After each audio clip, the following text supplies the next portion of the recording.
Hey, what's up everyone? How we doing?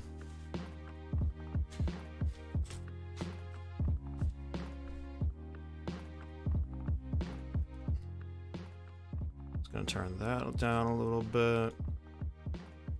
Also gotta flip this off. Hope y'all can forgive me. Hey, what up, Gray? How you doing? What up, Erica? How you doing? How you doing? Good to see y'all. Good to see y'all. Forgive me while I finish a couple more setup things here. I'm just arranging the workstation for our stream here tonight. Let's go. Doing good. I'm doing all right. I have had quite the hectic evening, Erica. I just got home from work, not but like 15 minutes ago, probably like 12 minutes ago, honestly. We had a thing that they needed my help with tonight at work today, and the organizers, who are not my boss, but the people who were borrowing our space from my boss, ran so late, were being so disrespectful to myself and my coworker. We made it very clear to them that we had a hard out at like 6:30, and they were about to go overtime. But you know what we did?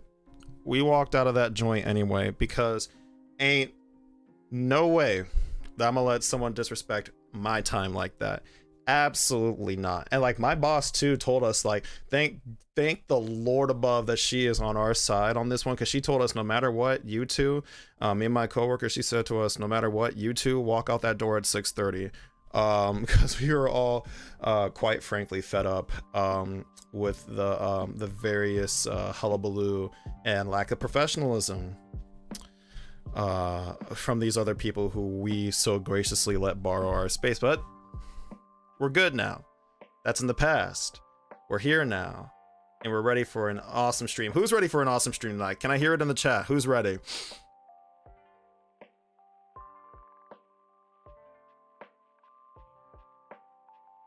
I say, hey, what up, Zeal and Isabel? Good to see y'all. Gamers assemble. Isabel says, let's go! That's absolutely right. That is the attitude we are going for here in the chat tonight. Abso-fruititudolutely.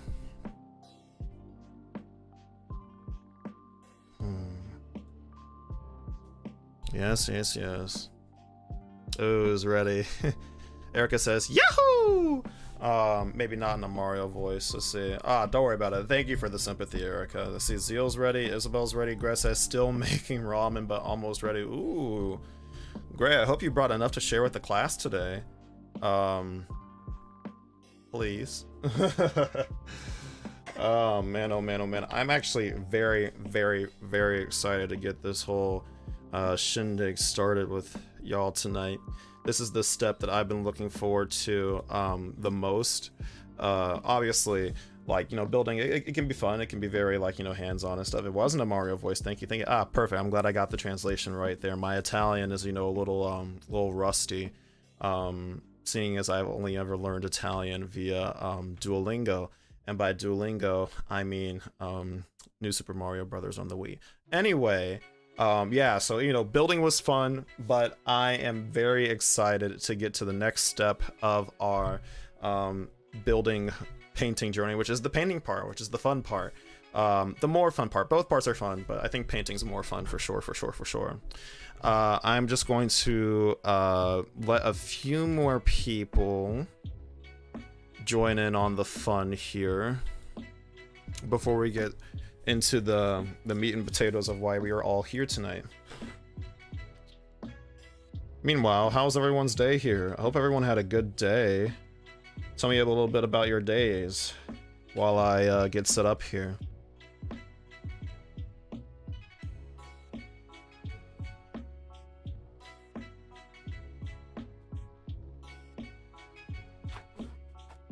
So got that. I got this too.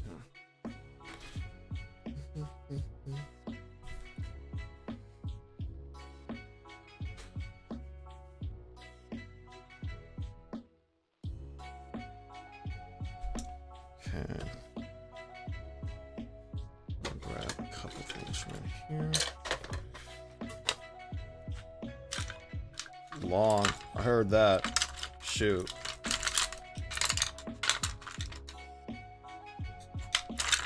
Long day. Lots of lots of dog walking today, I bet. I've done absolutely nothing besides ways, and I need to, yeah, go get dinner. Dinner is very important. Dinner is a perfectly pairs perfectly with a Chimera game stream, you know? Dinner pairs perfectly with your daily local dose of a Chimera game stream. And by daily, I mean weekly, because we stream here once a week, every Thursday night at 7 p.m. Eastern Time, without fail. I will never fail you. Well, okay, I can't promise perfection here. I am only human, of course, but, you know, we out here, and we are on time, and we are professional as heck. Anyway, what else y'all say here? Zeal, I've done nothing, absolutely nothing, besides play Hades. I am jealous. I am so jealous. I wish I could have just stayed inside and played Hades all day too, honestly. TBH. I ran a fitting for the first time in almost a year. Ooh, okay, okay.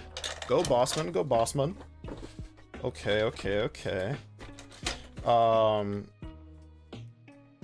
Wow, 11 miles walked today. Was that today, Isabel? Erica says, streamer eye contact. I'm sorry. Look, I promise I'll only ever make eye contact with the camera for dramatic effect and nothing else ever. To those of you who know who I am as a person and how dramatic I tend to be, that might sound like the alarm bells might be going off in your head when I say that, but I assure you, we will keep it under control. I promise. Okay? Okay. Anyway. I've got like all this adrenaline coursing through my body, because when I tell y'all I sprinted home, dang, 11 miles today. Dang, I feel like 11 miles is how much I walk in a week. When I tell y'all I sprinted to get home on time, I really mean it. Thankfully though, I had like set up like a lot of my, I usually have to like take down my setup in order to like make space in my room after every stream.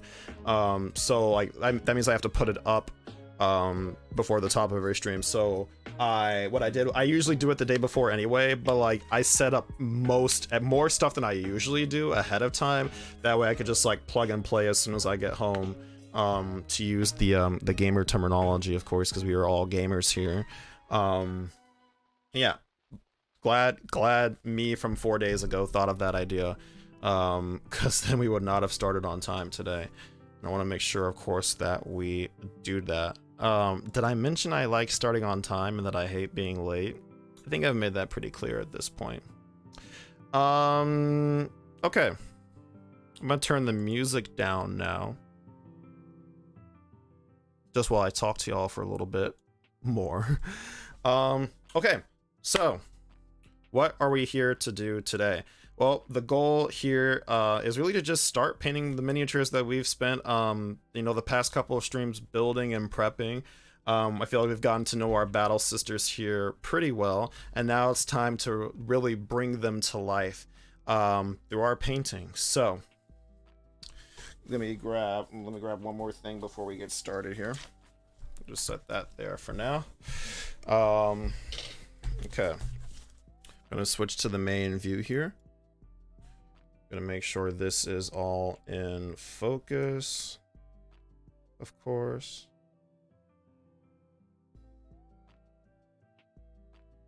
Okay, cool, terrific. So, as you can see, here are our battle sisters. You might have noticed they look a little different than they did last time. And that's because in between streams, just like I told y'all last week, I gave each of these girlies what's called a Zenithal Prime. And to review what that is, a Zenithal Prime is a priming job for your miniatures that simulates sunlight shining down on the miniature from the highest point in its journey through the sky, or its zenith, hence the name Zenithal Highlighting. This was achieved by using a combination, just to review, some matte black miniature primer. This is Vallejo's. This is my favorite. I think this is the best one to use in my opinion, especially if you have an airbrush. Also easy note to just brush on yourself as well. And then for the mid-tone, I used this off gray color, this like desaturated blue color called French Mirage Blue. And the way I applied that was, after applying black primer just all over the miniature, I then take the French Mirage Blue and I spray it at an angle relative to where the airbrush would be perpendicular to the miniature. like so, and I just sprayed in a cone all around the miniature to get that mid-tone look. And then on top of that, I did a higher tilted spray of Vallejo Pale Sand, a really gorgeous, really fantastic off-white color that added some nice brightness and some warmth to our overall Zenithal scheme. And then even on top of that, even after I did all of that, what I did next was I grabbed my go-to shade paint, some Nuln Oil by Citadel Colors. This stuff is fantastic, as all shade paints tend to be, really. This is what lets you create like your darkest shadows basically on your miniature. And instead of applying it all over the miniature, what I did was, I took my, oh, thank you so much, Isabel, I appreciate the compliment.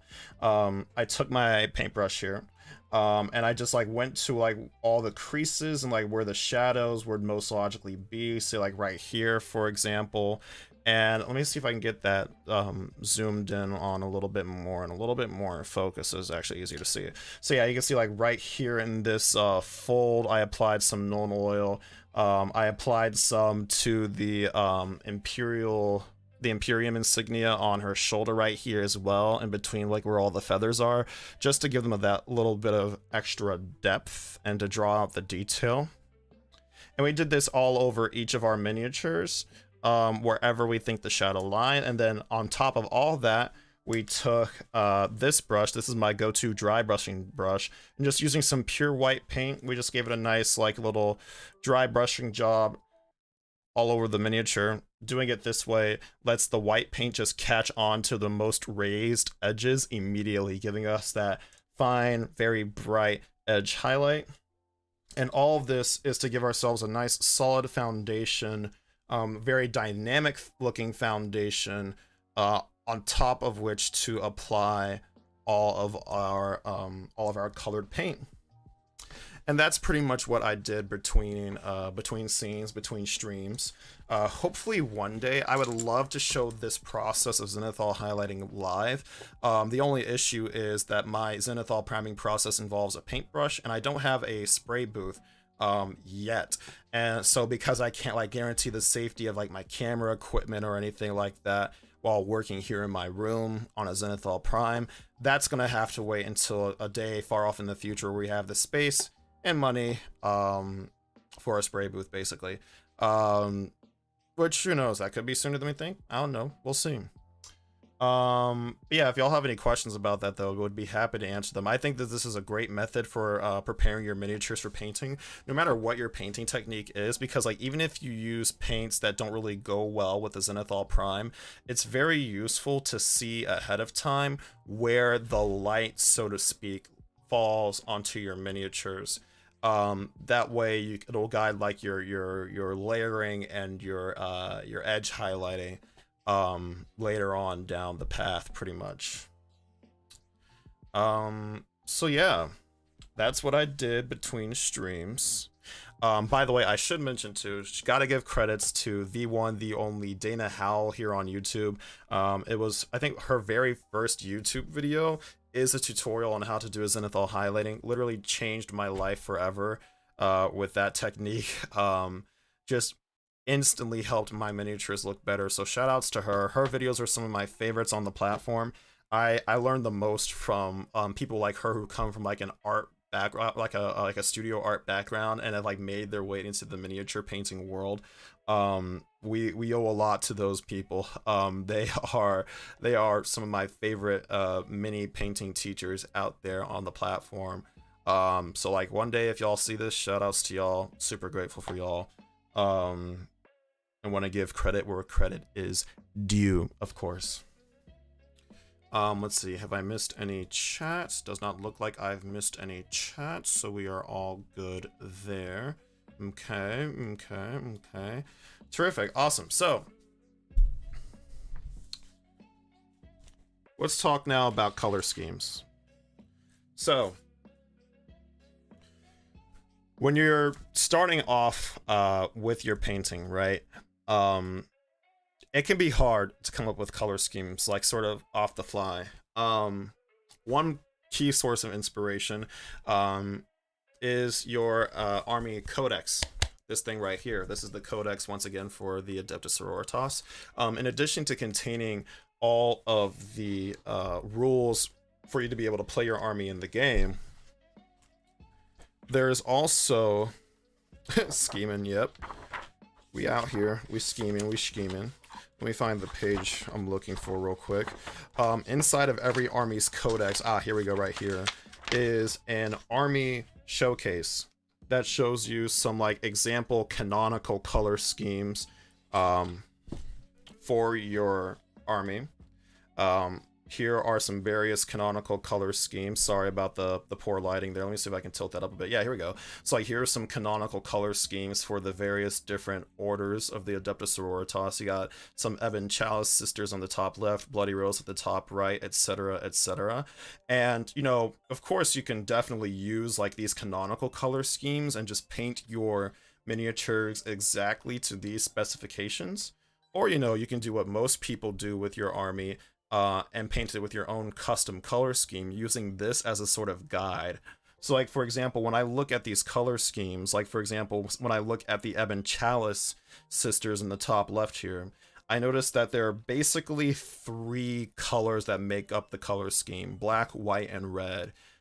We see that the sort of different color blocks on the miniature are the main power armor, which is in black, the outside of the cloth vestments, which are white in this case, and the inside of them, which is red. And so at the most basic level, we have a 3 color scheme here. We have kind of 3 key areas that we would need to color in, and that we would also want to color in, each in a different color, to really bring this scheme to life. Because you can see, even with seemingly more like monotone schemes, like the Sacred Rose scheme in the bottom left here with the white rose, even though the armor is all white and the vestments on the outside are all black, you still got that nice little bit of red peeking out from underneath the cloth too, which just gives it that much more, like, you know, vibrancy, really balances everything out. So it was images like these, and also, you know, through a Google image search too, that I kind of looked at, I did look at when I was developing my paint scheme for my Adepta Sororitas. You can see some more example schemes here too, like for the Repentia and the Repentia Superior here. And I was flipping through these images and just sort of thinking to myself, like, okay, so I basically need 3 colors. What are 3 colors that I like to see on my miniatures and that I think go together? And that, in a very harmonious way. And that really is the foundation of finding your color scheme for your army. By the way, this right here is the Triumph of St. Catherine. This, in my opinion, is the most gorgeous model in the game. I do own this model. My lovely, lovely girlfriend got this for me for my 22nd birthday. So thank you, babe. Love you. And I do hope to paint this one day. This is kind of like my final boss for my Adepta Sororitas army. I see us heading toward this in a future stream. So, you know, we got to build our way up to this, because this is a beast of a model, as you can see. Lots of different parts. So, you know, maybe one day in the future, maybe for like a subscriber special of sorts, maybe if we hit a certain, you know, I don't know, subscriber goal or something like that, maybe we'll paint the Triumph of St. Catherine in the future. I guess there's only one way to find out. Yes. Anyway.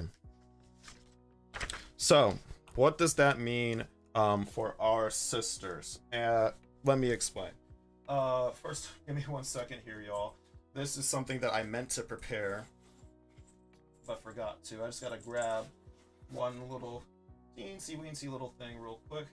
Hopefully what I have in my hands right here is what I need, because I'm kind of like grabbing it without looking. Perfect. First try. Just grabbed one of my previous sisters out of my carrying case to my side right here. Anyway, so this is a battle sister that I've already painted for this army long time ago. Judging by the way the base is decorated, or rather the lack thereof, This is definitely in like the second wave of 10 Sisters that I painted. Um, Almost like a year ago at this point. Yeah, because I think last year around this time in February, I was working on my second combat patrol box. So I was working on my second set of 10 Sisters. Yeah, wow. Crazy to think it's already been a year since I painted this model. But as you can see right here, I'm just going to point out, we got the blue, the Vallejo Dark Prussian Blue as our primary color for the power armor. We have Brass Scorpion, the metallic paint from Citadel, as our outside cloth color. And then for our inside cloth color, we have this nice, just plain simple white to just make everything pop. Can I paint Jan of Arc first? Yes, we will absolutely paint Jan of Arc first. You got it. And so you can see how I took what I gleaned from like looking at the reference images and applied it to this model at a very basic level. To distinguish certain different units that look the same, for example, the Heavy Weapon Sisters, the Retributors that look just like this, instead of painting the inside of the robes white like I did here, I painted them instead a bright red-orange. To sort of mark them as like the Heavy Weapon Squad. And it's little variations like these that you can put on your color scheme to sort of flesh out your army and just make it feel much more like lifelike, much more realistic, so to speak. I was about to put my hand like over here to do the quotation marks. I'm like, oh wait, y'all can't really see that, so let me do that there. Anyway, so of course we're going to continue with this very same color scheme for these sisters right here, and this is actually where it's time for some audience participation, so I hope y'all are ready. I hope y'all are paying attention.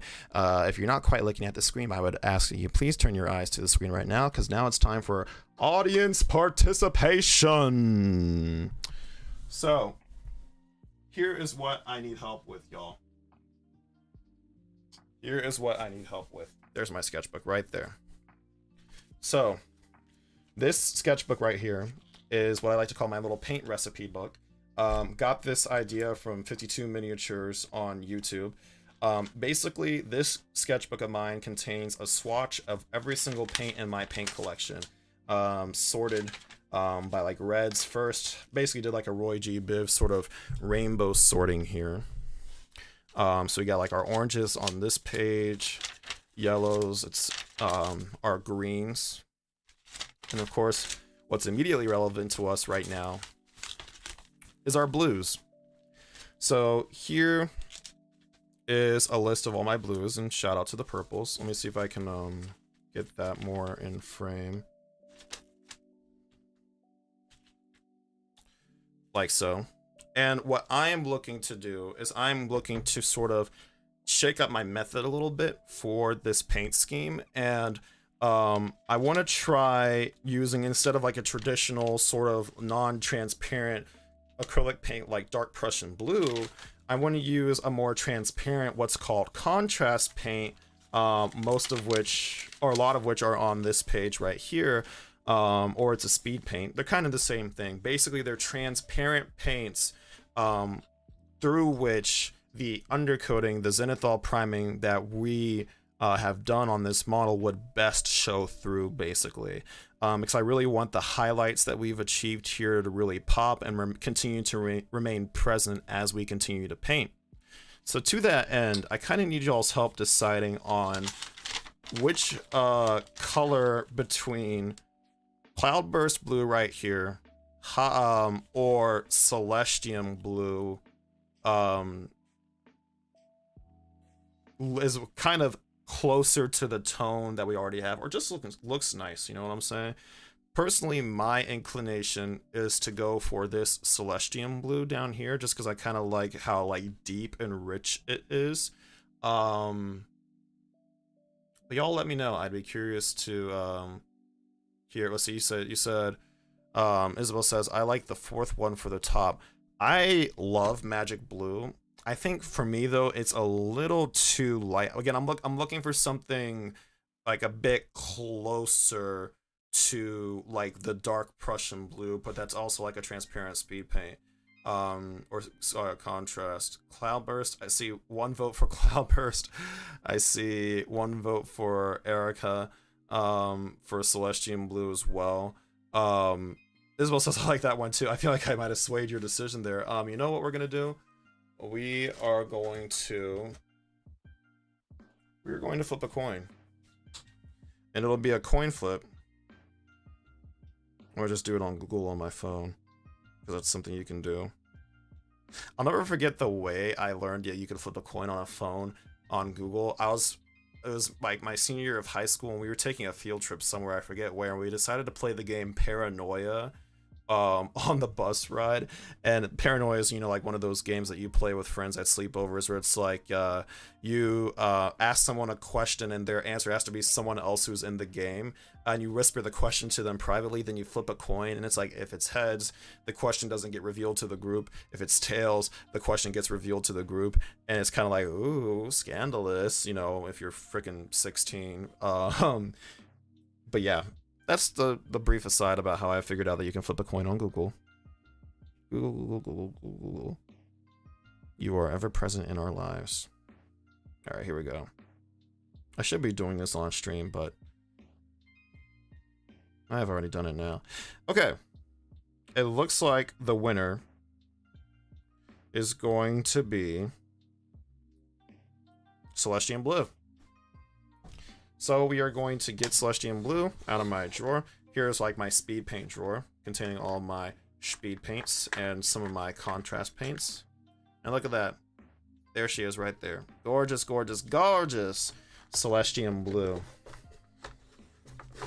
And I'm also going to go ahead and take a minute now to grab one of my other shade paints, my blue shade paint, Drakenhof Nightshade. This will come into play later. All right. Thank you for your audience participation, everybody. All right. So let us prepare ourselves now to paint. I'm very excited about this. We just grab my palette. It was still on my shelf up above me. And, actually, do I have my other palette on me? I don't see it right now. Do I want to use this palette? Yes or no? It is a little dusty, but we can just wipe that off real quick. No big deal. Let me just... Sorry, guys. Definitely should have gotten this, all this prep work done beforehand. But again, work kept me late.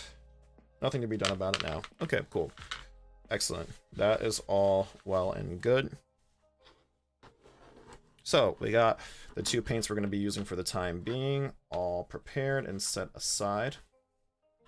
And I think that means we are ready to begin. Now, as promised to Isabel, we are going to grab Jan here. For those of you who either weren't here for my very first stream or might have forgotten, this is Jan. This is the one sister in the squad that gets a name because we gave her a little story. You see she's carrying the helmet of another battle sister in her arms. That is the helmet of the sister that was indeed her lover, who has sadly fallen in the battle that they're currently fighting in. But she wants to make sure to bring a piece of her home with her, so she picked up her helmet and is helping the rest of the Battle Sister squad fight their way out of the... What did I say? It ambushed them last time? I forget. We'll say the... out of the ambush set up by the Tyranid swarm that has besieged them. So let's load her up. I got a little holder right here for my miniatures. This helps me to remain stable. My hands remain stable, not me remain stable, while I am painting. Gives me more flexibility to like rotate her and stuff. Feeling the Jan. Hey, Janine, what's good? Yes, we are all, in fact, hashtag feeling the Jantasy here this evening. All right, let's do this thing. Since this is sort of like a new painting technique I'm using for these models, I'm gonna go ahead and use this, my my Army Painter monster size brush, which is an older brush of mine, in order to test to make sure that this is going to work. I have these gorgeous brand new paintbrushes from Rosemary Co. Shout out to Rosemary and Co. out of the UK. This was my Valentine's Day present, also from my lovely, lovely girlfriend. These are super affordable, very high-end brushes. Like, these are literally the exact same as like higher-end brushes you see from like a lot of other like miniature painting or otherwise hobby outlets for like a small, tiny fraction of the cost. I'm very excited to break these out, but before we get to using these, I want to make sure that we know what we're doing. Okay. So, when painting, it is of course important first to make sure your brush is all prepared, and to prepare our brush, we're just going to dip it in the water right here. Going to roll it to a nice fine point for accuracy's sake. And there we go. That looks pretty good. That looks pretty good. We're just going to set that to the side right now. And now we're going to, first of all, we're going to shake up our paint to make sure that it is ready to go. And I've got a little metal ball bearing on the inside of the paint jar too, just to make sure that everything in there is nice and mixed up, because I actually have not used this paint yet. This is my first actual time using this paint, so I'm very excited for that. And look at that. Isn't that beautiful? This was a good choice of paint, y'all. This was a good choice of paint, I think. If I had remembered to do it before starting, but I didn't really have a lot of time before we started, I would have set up a wet palette as opposed to using my traditional hard palette or dry palette, you can refer to it as. And in future streams, you will see my wet palette being employed. Just because it keeps the paint hydrated for, like, you know, these long paint sessions, gives me more time to work with it before it starts to dry out on the palette. We will at some point be using that, but maybe just not tonight, or maybe I might take a break after we get going here to go like set it up, and I'll be right back. Y'all won't go anywhere, right? Hopefully. I'd be lonely without you. Yeah, we're just going to load up a little bit of our Celestian Blue onto the palette. I'm going to apply it to the palette right here first. And then what we're going to do is we're going to take just a drop of water. Let me see if I can get the brush. We're just going to dip the paintbrush in the water like so, and just add maybe like a couple of drops of water just to thin the paint a little bit. Always better to apply your paints in multiple thin coats rather than one thick coat. And that looks pretty good. And then we're going to take our paintbrush. We're just going to, again, roll it into a nice point. All right, let's do it, y'all. This is the first paint job. First paint job on Chimera Games. Let's get it. Oh, and that already looks so good. Wow. Oh, yeah, this is a great choice, y'all. Because, like, look, you see how the highlights and everything from underneath are kind of just poking through and immediately adding dimension to that. That is exactly what we were going for. This is exciting stuff. Yes, absolutely. Absolutely. I'm also going to be very careful not to get blue paint where there shouldn't be blue paint. Contrast paint is pretty easy to get up while it's still activated, but I would rather not have to go through cleaning it up. So we're just going to try our best to be as neat as possible here.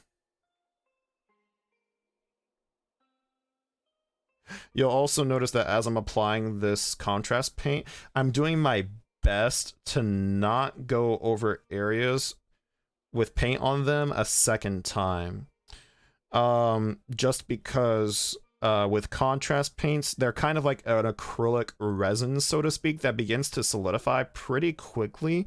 And so if I start moving around paint that I've already applied, it's just gonna like kind of tear it and make it look kind of like messy and icky. Which we don't want. Now, I will also say too that like this is going to be oh, hello Milk Dreams. I do not think we have met before, but I am so glad that you are here. This is looking great so far. Love it. Thank you so much. I appreciate that. Welcome, Milk Dreams. Glad you could be here with us tonight. Yeah, that's looking really good so far. This is perfect. What I might end up doing too is I might end up applying a second thin coat of the Celestian Blue on top of this one, just to sort of clean up some of the patchier areas and make everything look a bit more solid, so to speak. Let's see. I'm looking at the mini that I've already painted, which I've put on my shelf just above me here as a reference point. So I think, do I paint the gloves blue too? I do paint the gloves blue too. Okay, perfect. So those are going to be blue then as well. And I think the inner sleeve right here is also blue. Because ultimately, at the end of the day, as much as we do care about being neat and making these look like they pop, these are just our sort of rank and file troops. So at the end of the day, things here are incredibly low stakes, but I do want things to look nice. Because if there's one thing I really enjoy, it's showing off my minis to my gaming group when I go to meet up with them at our twice monthly meetups. She's slaying for real. Thank you. Grace says, I have to go back to work, but happy painting. Thanks, fam. If you come back later on, we'll probably be here.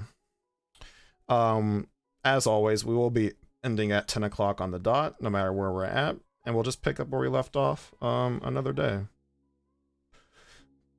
Just going to make sure that this is decently thinned here. Okay. And now we just got to get the main part of the armor here. Make sure we are in focus.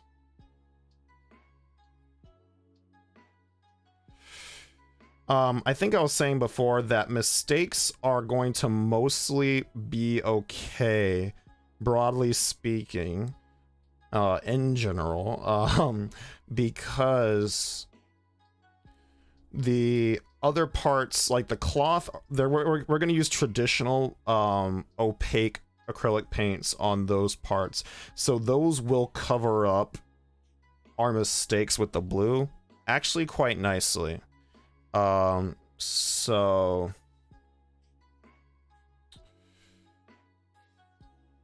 again, the stakes here are so incredibly low. We are just here to relax and paint and spend time together. This is now our third official stream since launch, and I gotta say, I have really enjoyed my time with you all here on Thursday nights at 7 p.m. Eastern Standard Time, right here on at Chimera Games at youtube.com/Chimera Games. And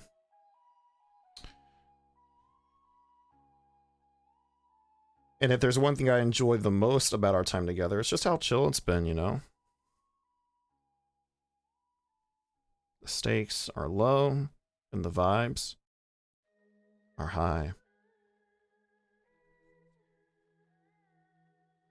Low stakes and high vibrations. That is what we are all about here at youtube.com/Chimera Games.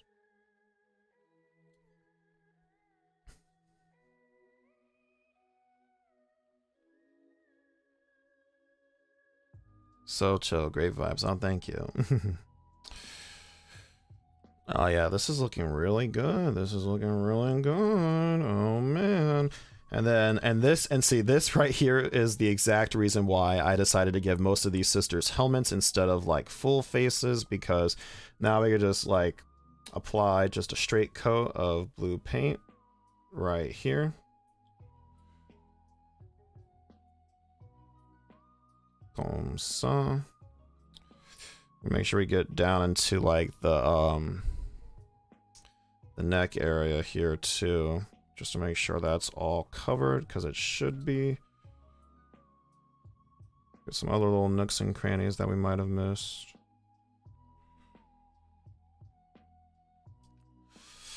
Okay, cool. Now I know the helmet is looking a little darker than the rest of the model since I like re-dipped my brush, but that's okay. Our second coat of blue paint will in fact balance all that out when we get there. And as you can see too, the real advantage to using contrast paint is not only does it, like, you know, let the highlights of your undercoat poke through really nicely, but it also, in and of itself, not only will base coat, you know, apply the basic color to your miniature, but also provides some shadowing as well, which is of course really nice. I'm gonna zoom in a little bit here. I've zoomed in a little bit here. Y'all let me know if you like the camera being this close or not, or if you prefer for me to zoom out a little bit. Okay, I think this first base coat is ready to dry.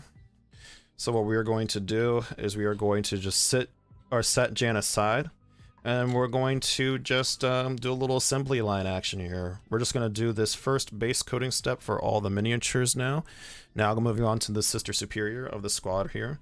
And yeah, and by the time we get through all 10, the first base coat will be dry, and we'll be ready to move on. Just going to clean off my brush real quick. It's good even when you're working in the same color to periodically clean off your brush just to avoid like paint getting caked up in it.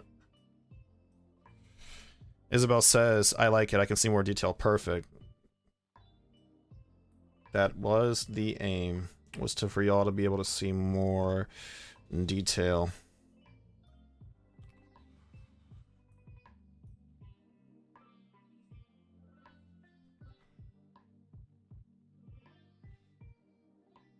Alright, now because this sister has an exposed face, we're going to be very careful not to get any blue paint on her face. Because my plan with her face and with all the faces is to use contrast paints to sort of cheat my way to a decent looking face. I am still absolute garbo, which is to say garbage at painting faces. So we are going to give ourselves every leg up we can in that department. Let me lean forward a little bit so that way I don't go as far off camera when I sort of sit back some. Nice. There we go.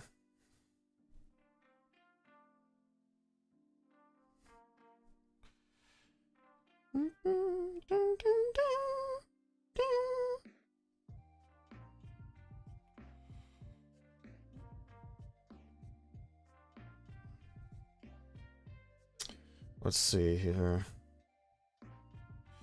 Yeah, there are a couple more things on this model that I would like to avoid, generally speaking, with our blue paint. So we'll be very diligent to not do that, because I also want to use contrast paint on the chainsword scabbard right here, because I want to make it look like a nice textured leather of sorts. And I do have a speed paint literally called hardened leather that'll be perfect for that. So we're gonna make sure to preserve the integrity of our Zenithal Prime job there, so that way we can make that step much easier for us, for ourselves, when we eventually arrive there.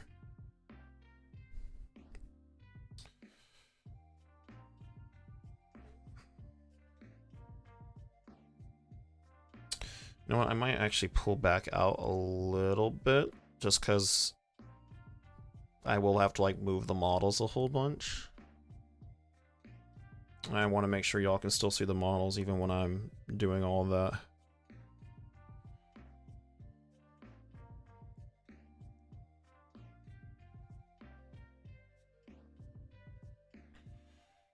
Let's see here.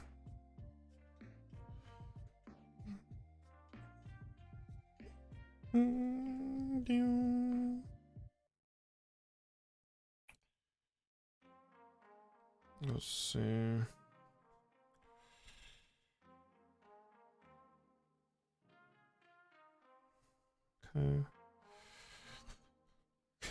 Okay.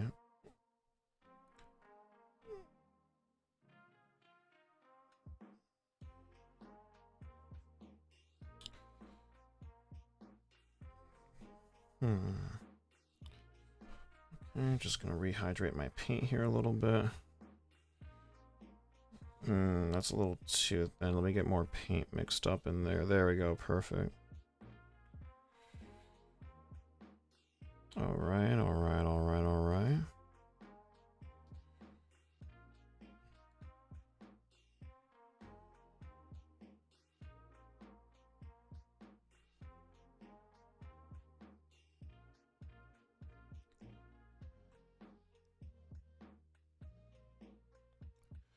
Let's see. There we go. Bada bing, bada boom. Missed a spot right here. Gotta get her back as well. Gotta sort of surgically insert the paintbrush here to get that little bit of her back that's exposed here as well. There we go. Okay, get that under part. And of course, anything we don't catch on our first pass, we will get on the next one. For sure, for sure. The way it's 7:45 and I am ready to go to sleep. Man, what you talking about? I have had the longest day of my life today so far, if I'm being perfectly honest. Like, oh my god. Work was a lot today. But you know, I am very grateful that I work with like a really great group of people. I'm the type of person, you know, I can really be doing like just about anything with my life, but and be fine with it. And what will make like the difference to me will ultimately be like the who I'm doing the thing with, really. I get to like have my dream job, you know, where I am like, you know, doing the thing I've always wanted to do. Like I feel fulfilled in that regard. But if the people are crappy, then forget about it, you know?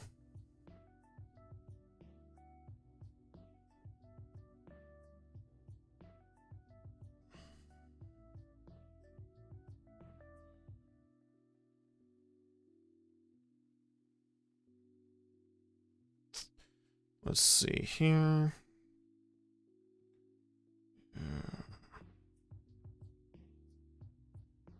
There we go. Nice.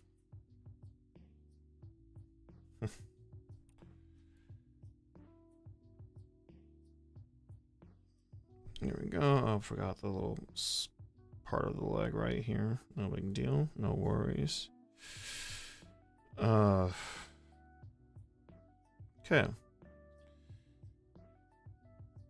Make sure that's covered there too.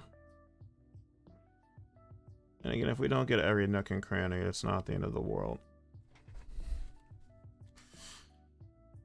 Alright, she's looking good. Oh, shoot. I just dropped my paintbrush. One moment, y'all. Grab our next sister here a little bit. Just gotta grab my brush. Got a little dust on it, but that's okay. Just gonna wipe that off. Wash it off too. There we go. And there we go.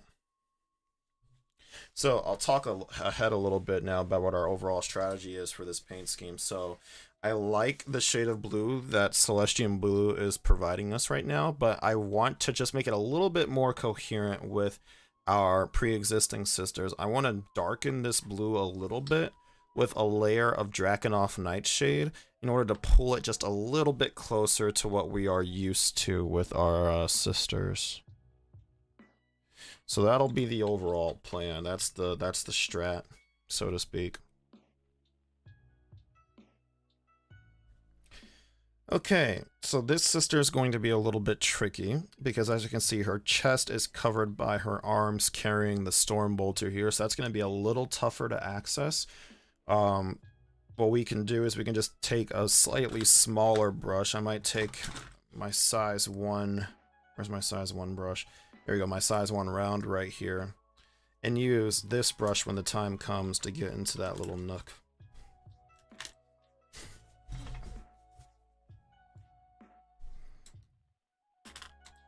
Oh my god, though, guys. You know what, though? I was talking with my with one of my coworkers, who's also a really good friend of mine too. Um, and we were just like, shooting the breeze about a bunch of different things, as we do at work when there's a lull in the day's activities. And we were talking about like TV and movies and stuff, and I was telling her that I'm very excited for like the next month or so in television, just because like a lot of things that I really like enjoy and care about are coming out. Mandalorian season 3 dropped yesterday, so we are very much hype about that. Can't wait to start watching that. Probably at some point next week is when I'll start watching it, because I'll be pretty busy. For those of you who don't know me very well, I am a huge fan of Formula One racing. And that season starts this Sunday with the race in Bahrain. So I'm very excited to watch that and start following Formula One. Well, I mean, I never stopped following it, but you know what I'm saying. Follow the action of this season. I think this Friday or next Friday, the next part of the final season of Attack on Titan starts, so that's exciting. Thank God. I've been waiting like 10 years for this show to finally be finished. For those of you who don't know, Attack on Titan first premiered like back in 2013, the anime for it, and like then went on like a 5-year hiatus before we got season 2 in like 2018. And I remember when we got season 2 because that was my freshman year of college, when we finally got that. So I went from literally watching Attack on Titan in like middle school to then like not watching it again until I was in college. Just to sort of put that time skip into perspective of how long it took.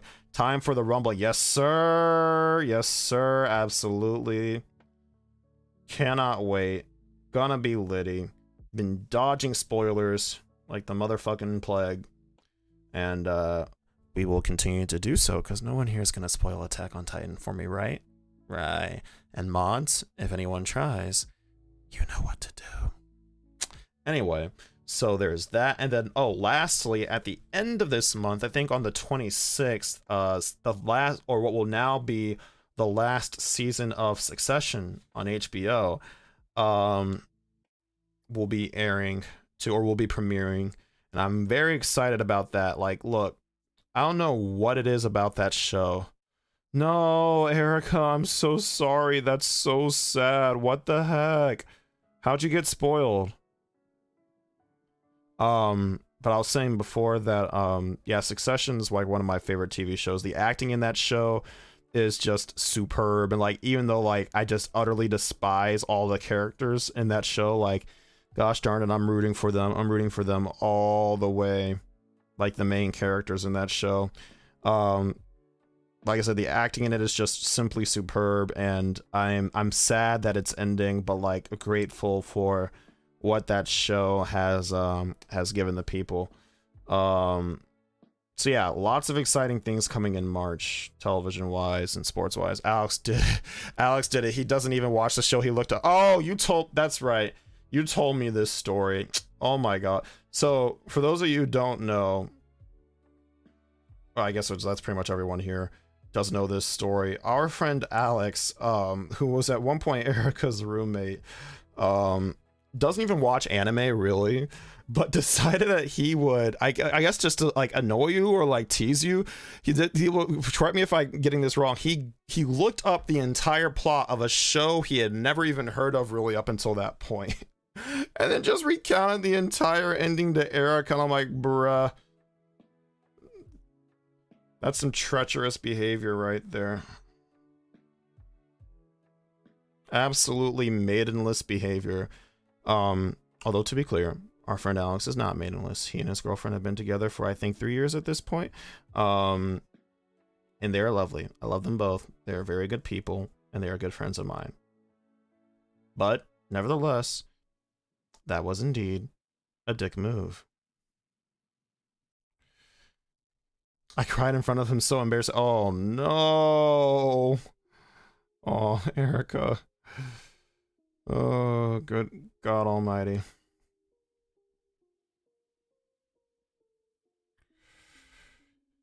No,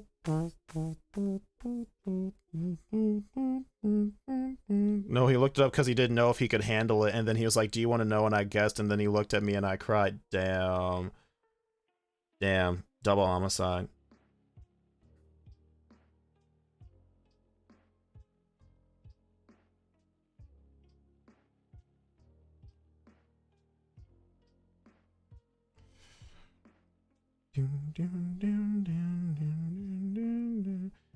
He gave me the option, it slipped, I guess. Dang.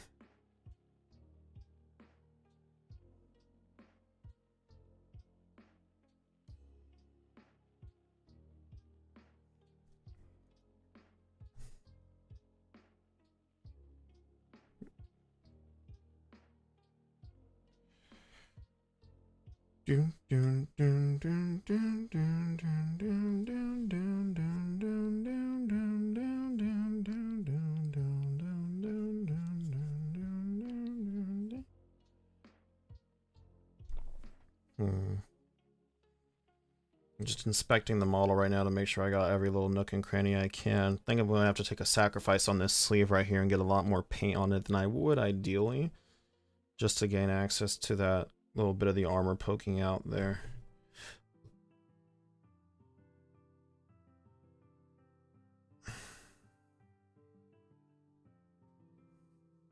Also, I just realized I turned the music down. I never turned it back up. I'm sorry, y'all. Give me 1 second here.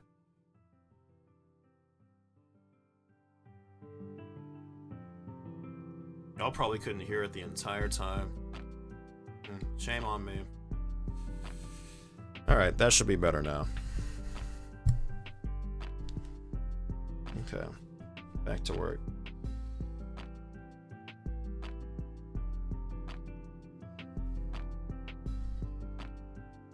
Let's see here.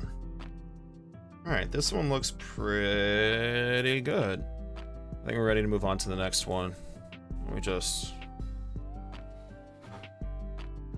Let's see...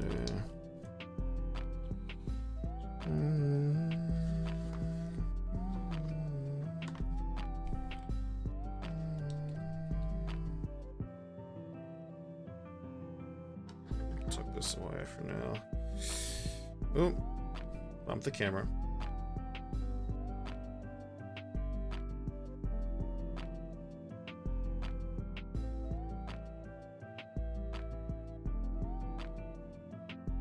Next up, we got a sister with the flamethrower right here.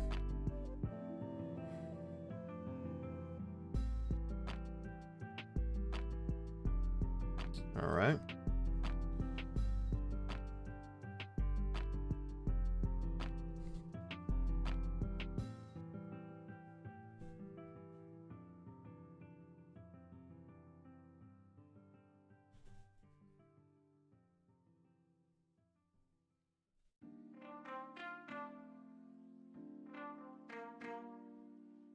Flamethrower, yes indeed. Much flame. Very thrower. Although this isn't the most powerful flamethrower available to the sisters. The heavy weapon unit that I mentioned earlier, the Retributors, can carry a much heavier, much more hard-hitting flamethrower weapon.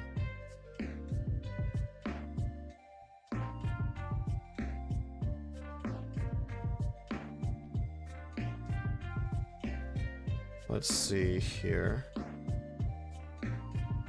Okay, that foot is covered.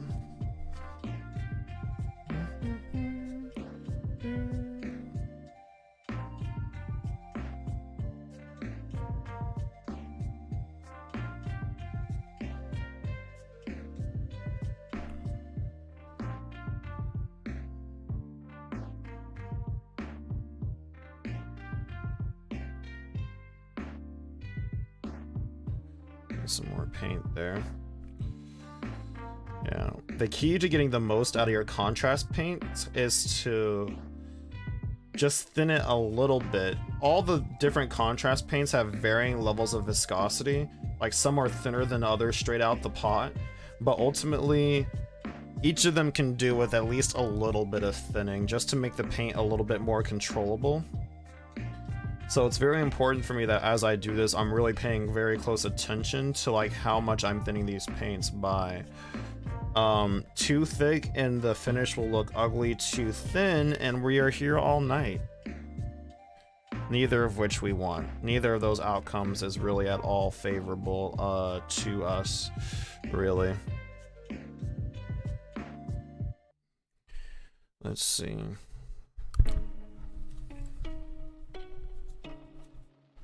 Hold on. Mild tech issue right here. Give me 1 second. Okay, we are back.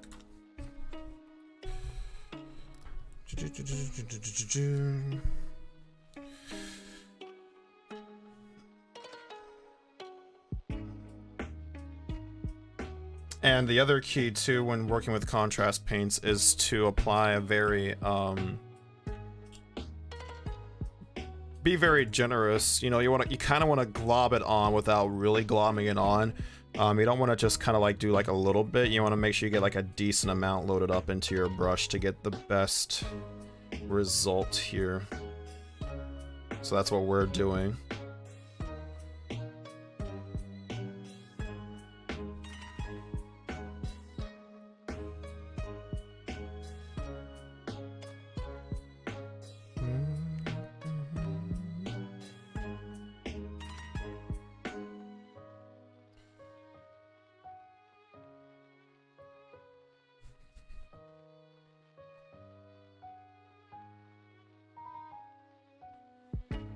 Yeah, boy. Okay.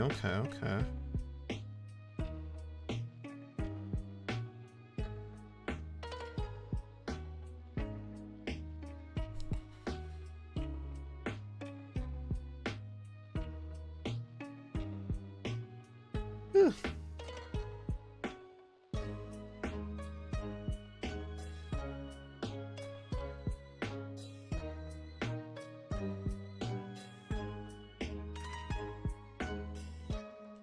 Let's see here. That looks good. That's getting a pretty decent amount of coverage there. Okay. All right.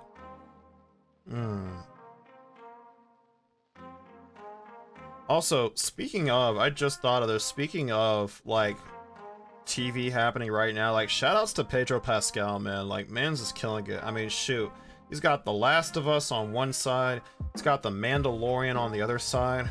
Man's is absolutely killing it right now. Absolutely, slaying the game, as they say. Big ups to him. Okay. A little bit too much paint in the eye socket there, but that's okay. We'll fix that in like 2 seconds. He is indeed booked and busy. That is very true. That is very, very true. Let's see. Hold on, I need to clean this up real quick. So, since this paint is still wet, what I can do is I can just make sure my brush is emptied out, and I can just make sure while it's slightly damp to just lightly touch the affected areas, and it just sucks the paint right back up into the brush. If you look at the tip, you can kind of see it like that. So that's how we undo mistakes like that. Jonathan Majors is also booked this year too. I agree.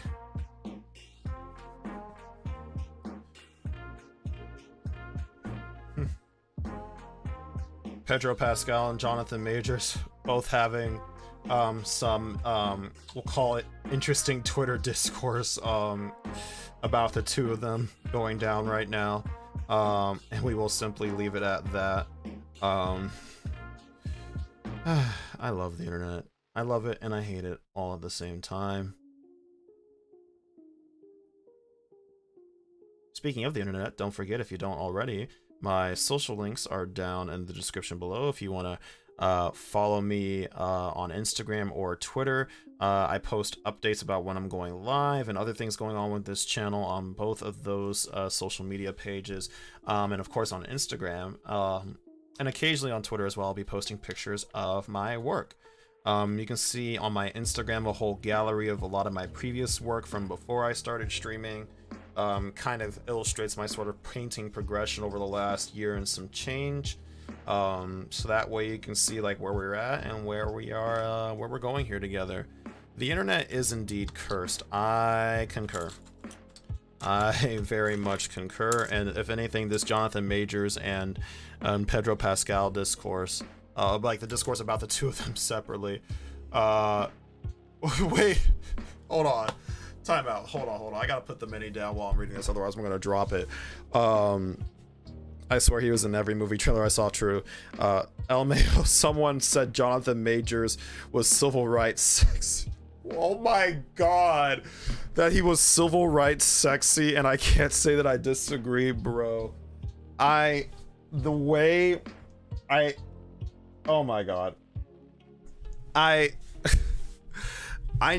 The way that I know what they mean by that is just so, like, I hate that I know what people mean when they say that Jonathan Majors, just that they're all incredibly, that they're both incredibly gorgeous men, Erica, and the internet is, of course, thirsting after them as a result. But yeah, civil rights, like, Mans does look like he is straight out of anyone remember the movie Our Friend Martin? Or is that what it was called? Was it My Friend Martin or Our Friend Martin? The like animated movie where like the kids, like the two kids like go back in time. They start off the movie going to like what was it, like Robert E. Lee High School, then they go back in time, meet Martin Luther King Jr. Well, by the way, one of them's black, one of them is white. This is important. And like they go back in time and like experience segregation in this like at the like back in the civil rights era. They meet Martin Luther King and like they like change history, and like by the end of the movie their high school is changed from like Robert E. Lee High School to Martin Luther King Jr. Does anyone else remember this movie? Please someone tell me that someone else remembers this movie other than me, or did I hallucinate it? Please tell me I did not hallucinate this movie, y'all, because I literally just, he the type of man you save the big piece of chicken for. Oh my god, he the type of man you save the big piece of chicken for. I'm dead. So true, bestie, so true. Oh my god. Not the big piece of chicken.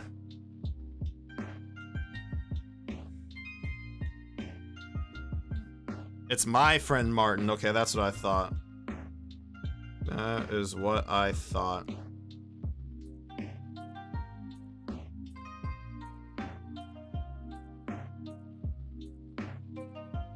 Oh my goodness gracious.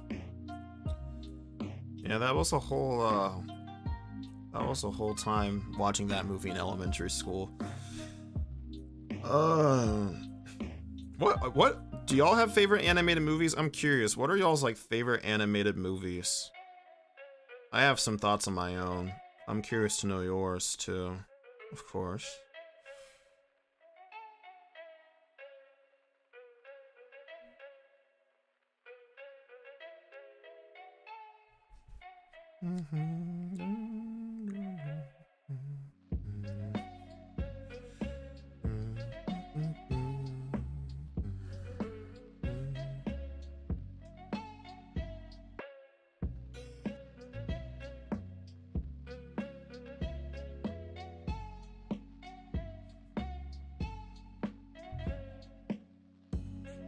Does Fantastic Mr. Fox count because it's stop motion? Oh, absolutely. Lego Batman. Ah, yes. Lego Batman movie is a classic. That's a certified hood classic right there. Prince of Egypt outranks. Yes. Oh my god, yes. I love Prince of Egypt. First of all, Fantastic Mr. Fox. That... I really appreciate how much care they treated that movie with. Y'all all have good taste. I agree, Erica. Peak choices all around. To the first Rugrats movie as a kid. Now that is one that I have not seen in ages. Okay, let's go down this list here. So first of all, the Fantastic Mr. Fox. Yeah, I love how much care they treated that movie with, man. Like that could have very easily been like a sort of like Sausage Party type situation where like they try to make like an animated movie that's kind of like for adults, but they kind of just like throw, you know, everything to the wind and kind of just like, you know, treat the movie with like not as much care or consideration or creativity. You know, they don't put a lot of like oomph behind it, right? Which, you know, maybe isn't the point of a movie called Sausage Party, but you know, when I watch Fantastic Mr. Fox, I'm like, damn, this is like this movie was made by people who understand that animation is just a medium and not a genre, and that really all sorts of stories can be told through the power of animation.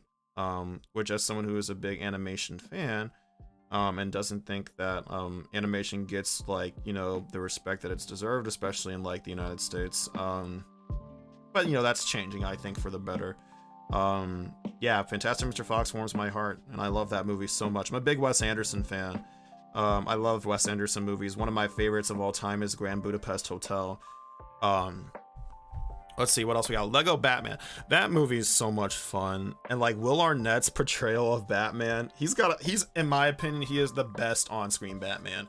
And I will not accept any other answer as an alternative, quite frankly. What else we got? Now Prince of Egypt. Oh god, I watched that movie so much in my childhood. I adore Prince of Egypt. That movie is beautifully animated. Like, oh my god, the part of the movie where Moses parts the Red Sea, like that animation's over almost like I think it's over 20 years old at this point. And it's just like, it's mind-boggling to me how gorgeous that scene is, and just like every time I see it, I'm just like, wow, I feel like I'm watching it for the very first time all over again. The music is superb too. The soundtrack of Prince of Egypt. Not to toot my own horn, not to be like that guy, but like when they said that they were going to be turning it into a stage musical, I was like, yep, called it, because like you can't listen to the soundtrack of Prince of Egypt and not think that they are going to turn it into a staged musical. Absolutely flawless movie. Hard to believe that the people who made frickin' Turbo, that movie about the snail, well, not the exact same people, but the same production company. Hard to believe that the same production company made both of those movies. Hard to believe that the same production company made both Shark Tale and The Prince of Egypt. Also, speaking of Shark Tale, before I move on to talking about Rugrats, can I just say that Shark Tale as a movie, like, look, I get it, it's not the best movie, but like, goddamn, I love that movie so much. I watched it so much as a kid, and it'll never not hold a special place in my heart. It's kind of like my guilty pleasure movie even to this day, no cap. Rugrats. Now, the thing about Rugrats is I was not a huge Rugrats kid, but I thought the movie was awesome as a kid, though. I never watched like the series, though. I was not a very big Nickelodeon kid growing up, except for Avatar: The Last Airbender and like Iron Man Armored Adventures and a couple of like other shows here and there. Dragon Ball Z Kai when that came to Nicktoons as well back in the day. But other than that, you know, yeah, my exposure to Rugrats is very limited, specifically to that movie. That movie's a fun time. I can definitely see Milk Dreams why you enjoyed that movie so much as a kid. What happened to American animation? Your guess is as good as mine. Oh, also, what up, Jordan? How you doing, bro? Good to see you. Yeah, what happened to American animation, man? Let's see. Bro, oh my god, yes, the animated hieroglyphic flashback when he's like running through the palace. Yes. Oh my god, that scene is so freaking cool. Such a well animated scene. Freaking love that scene. I love every scene in that movie. Just the amount of care and thought that went into that, man. I just, you know, speaking of animated movies that rock, I've heard really good things about Del Toro's Pinocchio. I'm good, man. How about you? I see you said so. I've been meaning to check out Guillermo oh my god, I can't pronounce his first name. Guillermo Del Toro's new Pinocchio movie. I've heard like the one song from it. You've never seen Prince? Okay, we gotta change that. Next time I come over, we gotta watch that for sure, babe.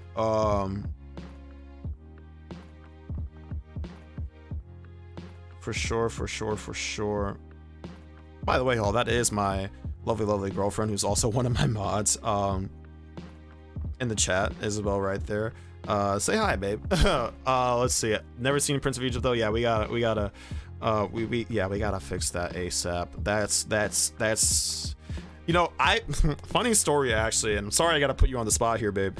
Closer to the time when we first started dating, Isabel had never seen Shrek before.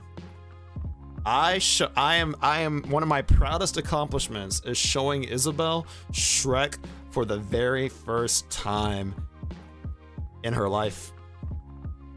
And then, did we watch Shrek 2? I don't remember if we watched Shrek 2. Del Toro's Pinocchio is the anti-fascist movie we all need. Yes. We love to see it.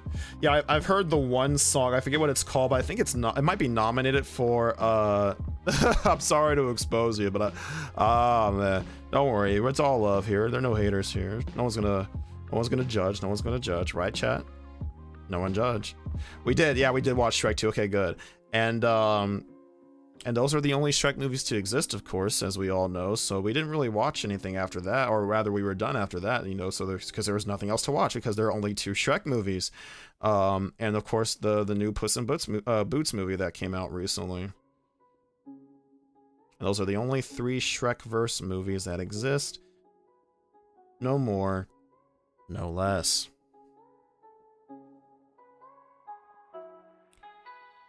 Let's see. Some of my favorite animated movies though. Of course I'm big into anime, so like there's like Princess Mononoke is my favorite Ghibli movie. Favorite sort of like more like adult gritty animated movie, Paprika. Paprika is a great movie. For those of you who aren't familiar, Paprika is a Satoshi Kon joint. Satoshi Kon, he really only made like 6 major blockbusters before he sadly passed away from cancer years and years ago. But let me tell you, the catalog that he left behind between like Paprika, Millennium Actress, Perfect Blue, Tokyo Godfathers, which is a great Christmas movie, by the way. Like, all those movies are certified bangers, and if you haven't seen at least Paprika, I would highly recommend it. For those of you who were around, back when Inception first came out, you know, Paprika is based on a very similar concept to Inception, of course predates Inception. It was like the movie that people were saying like, oh, Christopher Nolan ripped off, which I don't think is true. I think they both take like the concept of like dreams impacting reality in 2 very different directions upon like closer watch of both movies. But yeah, there's Paprika. My favorite Pixar movie, easily The Incredibles. I'm kind of going like category by category here because I feel like there's so many different like forms of expression in animation, so it's kind of hard to judge them all together against each other as like one monolith. But yeah, The Incredibles is my favorite Pixar movie. I can quote that movie start to finish verbatim. I've seen that so many times. What else is there? I have a list of all my favorite movies written down on my phone. I'm gonna pull it up here in a little bit once we get to a stopping point with this model, and I'll take a look-see at what we got in there.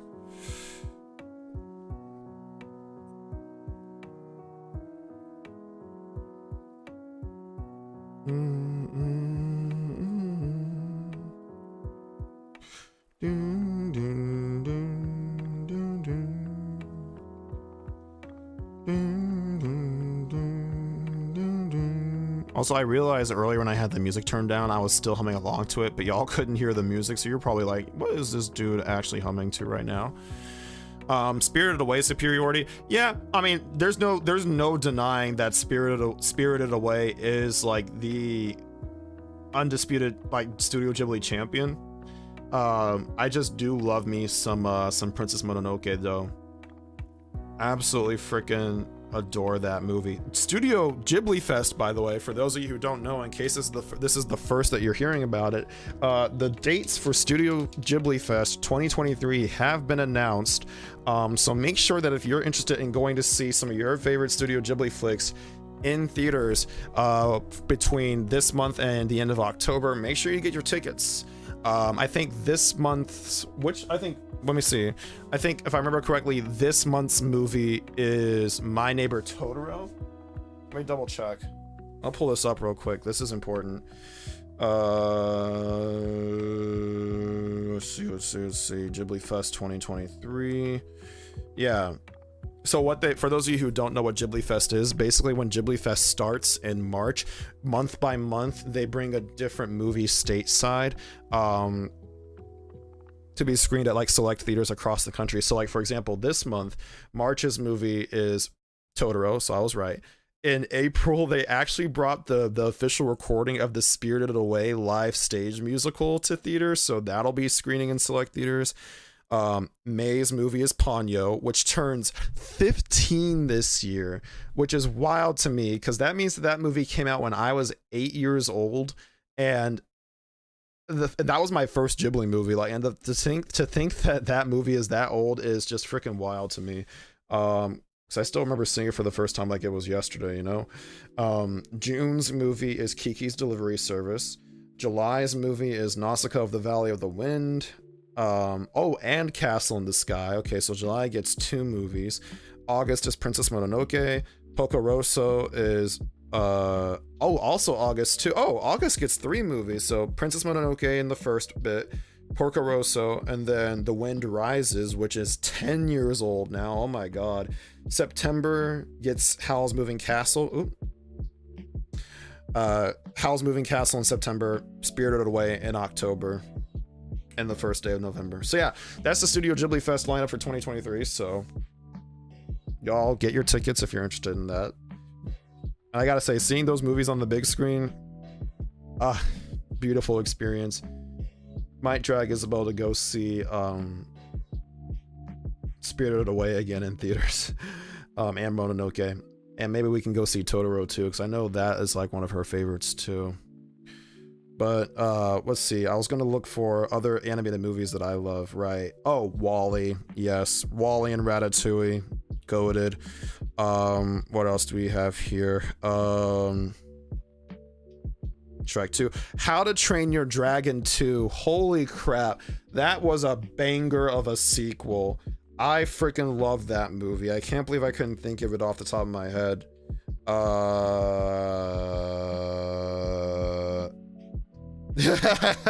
Drag me, I'm already there, baby. Facts. Oh my god, so true. But yeah, and then I don't know if I said it, but Ghost in the Shell too. I love that movie too. And Akira is goated. I agree, Janine. So yeah, those are some of my favorite animated movies. Is the best series. How to Train Your Dragon is the best series for real. Absolutely. Like, and again, it's like DreamWorks, like the way they just sort of like put their whole foot in that whole trilogy, I think is just like wow. Like, where's this energy all the time? They really said disability rights. Hell yeah, they did. Hell yeah, they did. Starring Scarlett Johansson? Wait, Scarlett Johansson, oh god, no. Oh my god, I forgot about the live action adaptation of Ghost in the Shell. Holy crap. I did not remember that until literally just now, and I'm sad that you made me remember it. That was actually the movie I saw in on my very first date in ever. My very first date ever was to go see the Ghost in the Shell live action remake. It was not good. Let's be clear, it was not good, especially when they tried to say that like ScarJo was like the real main character from like the movie, from the original movie, like the entire time, which kind of ties into the theme of Ghost in the Shell anyway, because like everyone can like customize their appearances since they can like, you know, change their they can put their mind in one like a completely different body and stuff. But like they clearly just used that as an excuse to get Scarlett Johansson in the movie. They didn't really care about like, you know, honoring the themes of the original work or whatever. that movie is that movie pisses me off. Don't know why I chose it as a first date idea back in high school, but then again, I don't know why I did a lot of things back in high school. So yeah. Oh boy, oh boy, oh boy.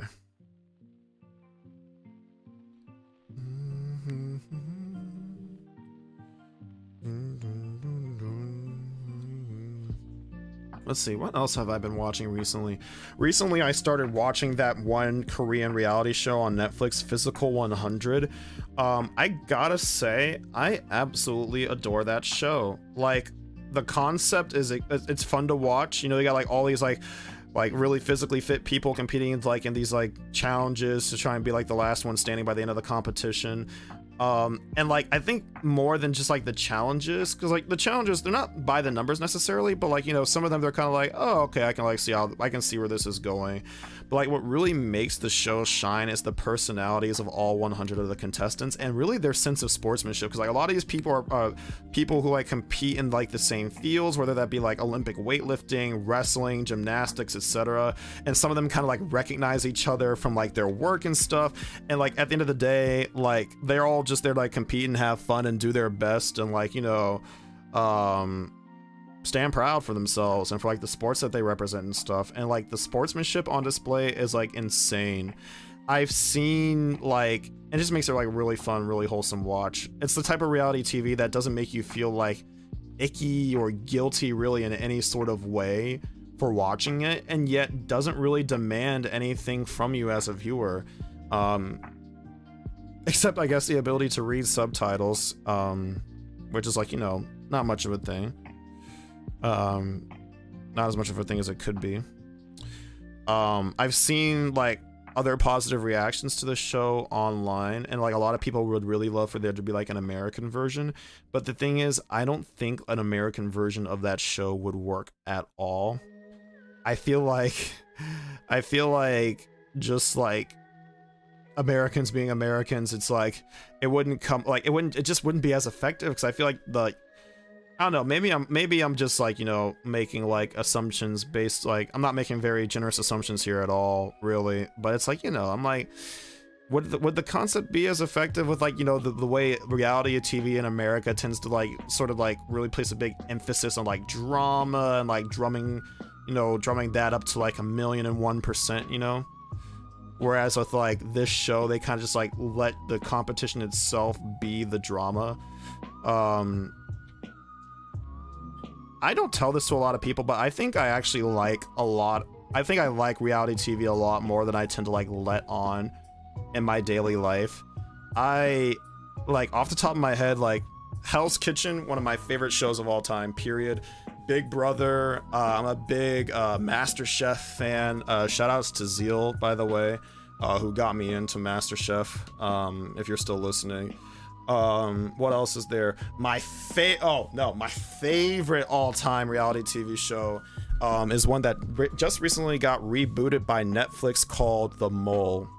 If you do not know what The Mole is, the next time you're in the mood for reality TV, I highly, highly, highly recommend that you go on Netflix if you have it and watch the OG Mole series, the one with like the sort of green thumbprint as the logo.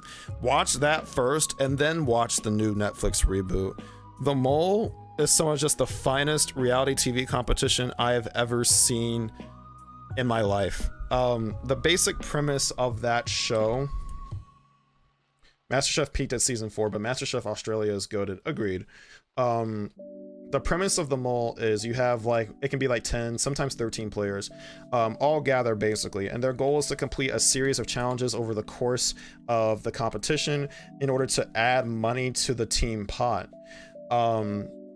However, one of the players in the competition has been assigned by the producers to be the mole, and the job of the mole is to sabotage all the challenges and make sure that the group loses as much money as possible.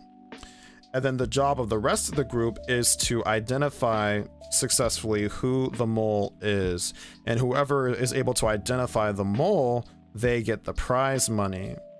As for the mole, if the mole can evade capture by the end of the series, or evade identification by the end of the series, then the mole gets to keep all the money they managed to keep out of the pot, basically. At the end of every episode of the mole, or every, like, you know, competition or challenge arc, I should say, of the mole, there is a quiz where all the players sit down and they, you know, they answer like 10 questions about who they think the mole is. Oh yeah, literally Among Us before it was cool. Literally Among Us before it was cool. So like, for example, they have to answer questions like, you know, is the mole, you know, male, female, non-binary, etc. They'd have to answer questions like, you know, at the breakfast table this morning, did the mole sit to the left or the right of the host? So also, it's a game that tests the competitors' powers of observation too. Or it'll be like, you know, in the challenge with the catchers and the throwers, for example, was the mole a catcher or a thrower? And so based on like your observations and your you know, your deductions on who you think the mole is, you would answer the quiz accordingly.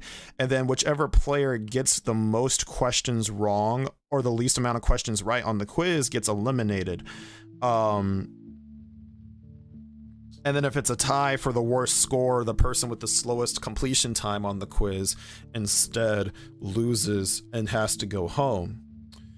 And what this does is because like you want to be the one person to identify the mole, it incentivizes everyone to act like the mole and try to like sabotage the challenges however they can, while also not losing the trust of the group overall. But of course, like if you're not the mole and you can convince everyone that you are the mole, then you're golden, especially if you know for yourself who the mole is. And it's just like, that's just like one very basic layer of the strategy to this reality game.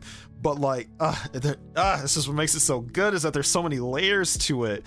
And like, I love how like, especially back in the day during the show's original run in the early 2000s, they got like, you know, they got like real people to play the mole, you know what I'm saying? Like, it didn't matter like, you know, if you have like, you know, like an extreme personality to like play the game or whatever. You know, you kind of had to be like, you know, just like a sort of like rational, so to speak, you know, level-headed person to be successful in the mole. And it was like the kind of reality TV show that like I could like envision myself on, you know, as opposed to like a reality show like, you know, Love Island or like Too Hot to Handle or The Circle, you know, shows where they would like, you know, try to get like, you know, a bunch of different like, you know, personalities on there to like, you know, drive up, you know, like viewer engagement, and like just overall viewership, things like that. You know what I mean? You know what I mean? Like, you know how like sometimes you watch a reality show like Love Island or like maybe Too Hot to Handle and you're like watching this, you're like, these people cannot possibly be real. You watch The Mole and you're like, nah, these people are real. These people are for real, for real. And I think that's one of the things I appreciate about The Mole the most, other than it just being just like highly entertaining, good quality television. Anyway, I'm gonna get off my stanchion, my podium here, about The Mole. I could go on about it. Shoot, I could probably like make a whole 1-hour video essay about The Mole if I really wanted to. But we're focused on miniature painting in this on this channel here. Highly recommend The Mole if you're ever looking for something to watch. And I'll just leave it at that. Thank you for listening to my mole rant. I appreciate y'all.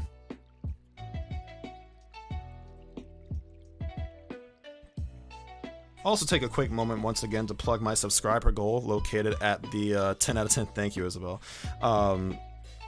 Located at the top of the screen. Just want to once again take a minute to plug my subscriber goal. My goal is to try and reach 1,000 subscribers by the end of this year, by December 31st. 10 out of 10. Oh, you're like, oh no, 10 out of 10 show, not the rant. No, the rant was 0 out of 10. Blah. My bad.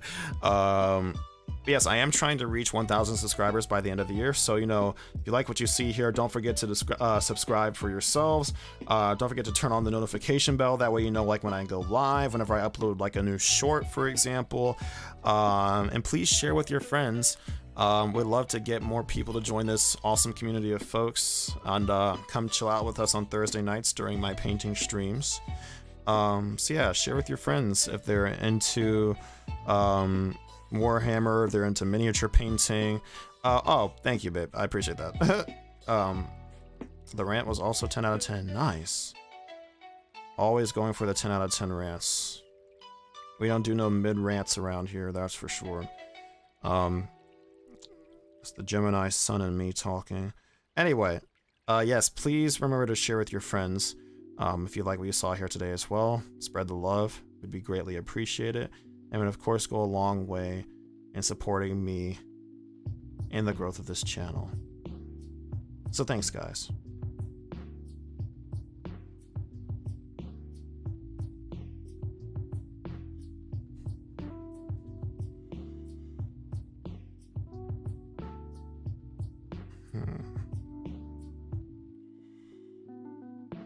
Okay.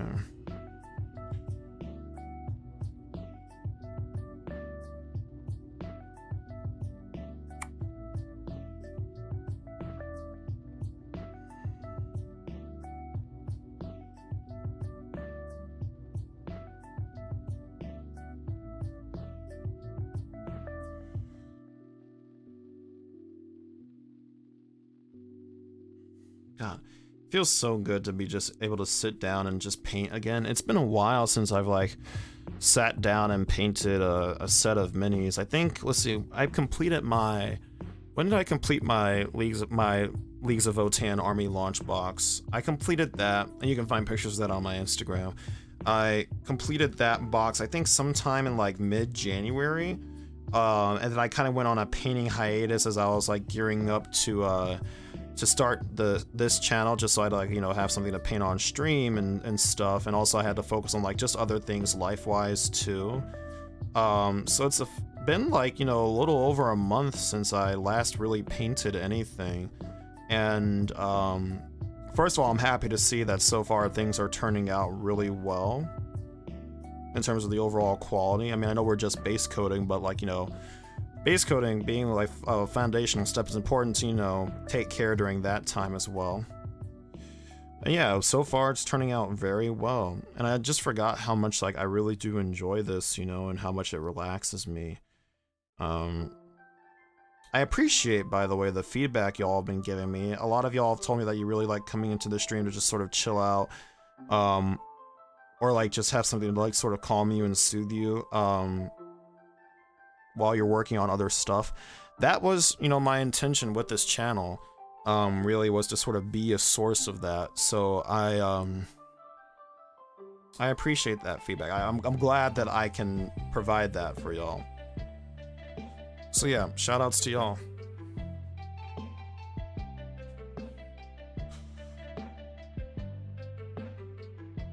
Let's see.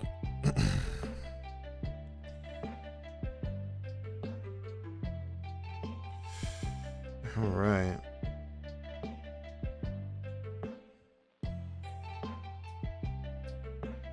Yeah. Normally when I try something different in terms of like paint technique or paint scheme for the very first time, as I'm doing right now, I typically only paint up like one model out of the set as a test model so that I can see if it'll work for like the other models in the set. But since like I'm largely familiar with like what I want out of these sisters, since I already like, you know, 20 battle sisters painted roundabout, I decided to just go ahead and move into like batch painting and applying the base coats, at least the first base coat for all these sisters, just to save a little bit on time, and also so that we have something to do, because otherwise we'd have to sit and wait for these to dry. But of course, if we have other models to work on while our first models are drying, then by the time we get back to our first models, they'll be good and dry and ready to go.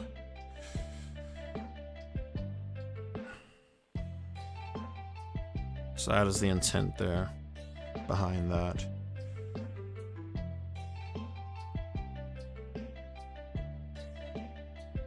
Let's see. We're not going to worry too much about getting full coverage on this inside leg. Some of it is visible, and we just kind of want to focus on getting the visible parts painted. When painting these miniatures, especially if you're first starting out, it's important to remember to not stress too much about the parts that you cannot see. If you can't see it really from like this angle, from like a like a bird's eye view like this, then I mean, or like from the front like this, then ultimately you really don't have to worry about painting it that much, because most of the time when you're like, especially when you're playing with your minis on the tabletop, you're going to be looking at them like this anyway, right? You know, of course, do your best to, you know, hit all the spots, but you know, like one tiny gray spot here and there isn't gonna, you know, it isn't gonna hurt you.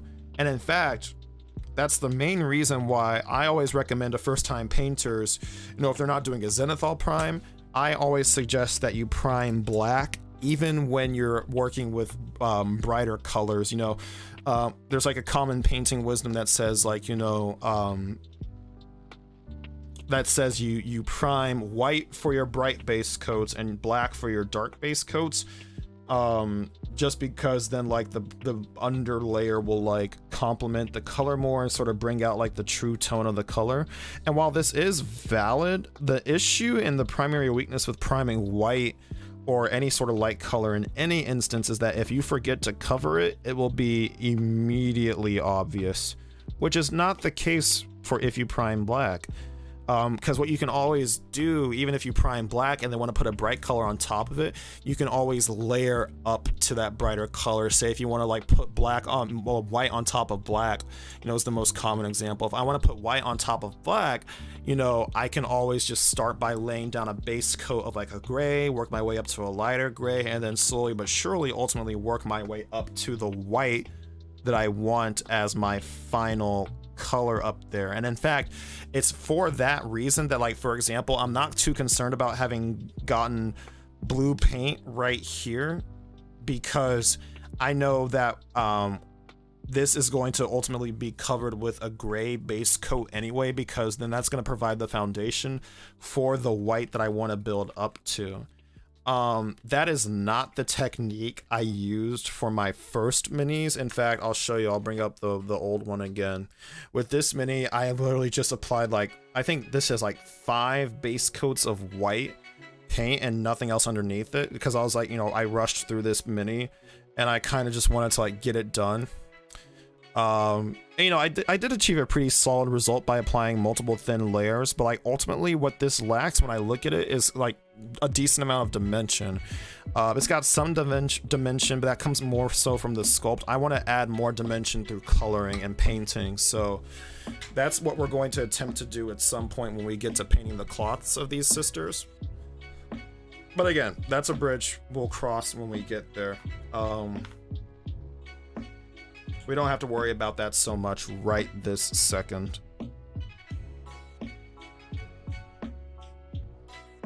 Yeah. I think I'm satisfied with the coverage on this sister. Okay.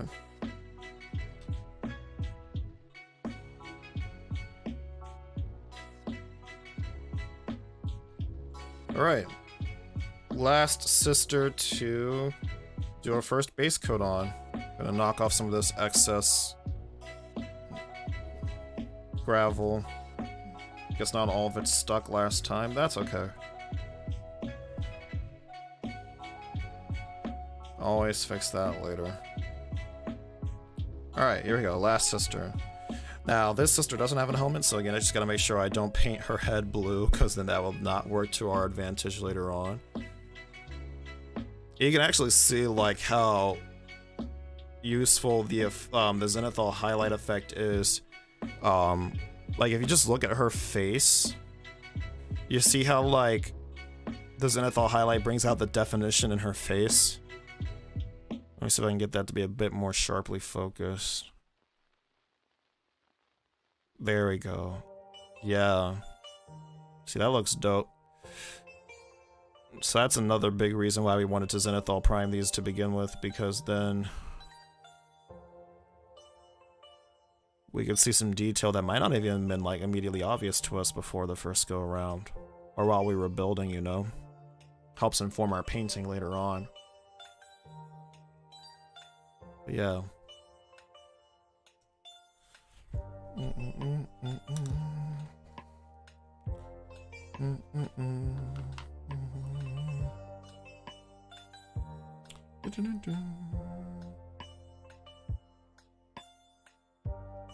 Uh-oh. Okay, that's not exactly what I intended to do with my brush. You never want to fully submerge your brush into your paint because you don't want the ferrule little metal bit at the end of the brush. You don't want that to get full of paint because then that's how your brush will start to fray. And then from there, the lifespan of your brush has ultimately been shortened. So pro tip for brush maintenance there for those of you who don't know anything about that. I had to learn that the hard way. My first paint brushes for this hobby were like a bunch of cheap gold Taklon brushes that I got like in a pack of 20 for like $5, like super duper cheap brushes. Brushes that wouldn't last long anyway because of how cheap they are, but lasted even, but like wore out even faster because of the fact that I just did not know how to treat my brushes properly when I first started painting. And really, no first-time painter is really going to know how to treat their brushes the right way unless they, like, look it up. They won't even know probably that there is a right way to treat your brushes. And even if you, like, look it up beforehand, before you go into your first paint job, because you don't really have that muscle memory built up yet, you might still get it wrong anyway.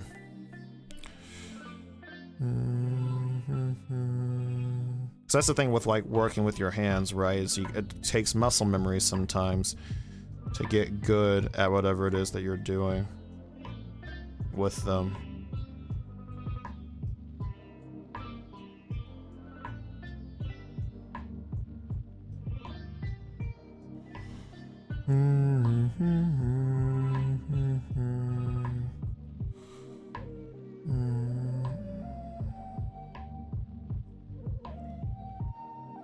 Yeah, there we go. Perfect.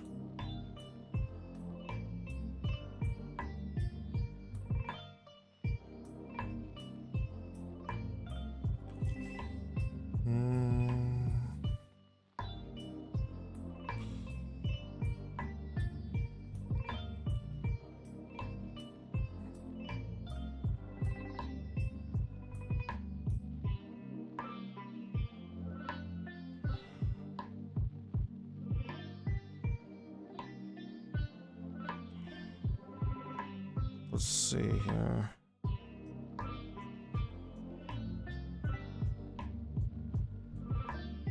There we go.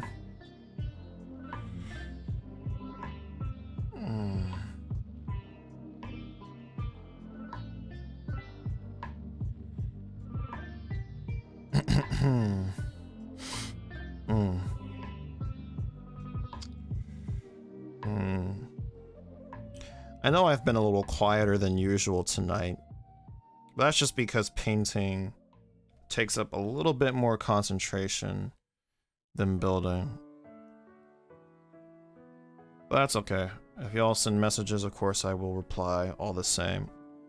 So thankfully I can see the chat right in front of me even when I have my head down painting.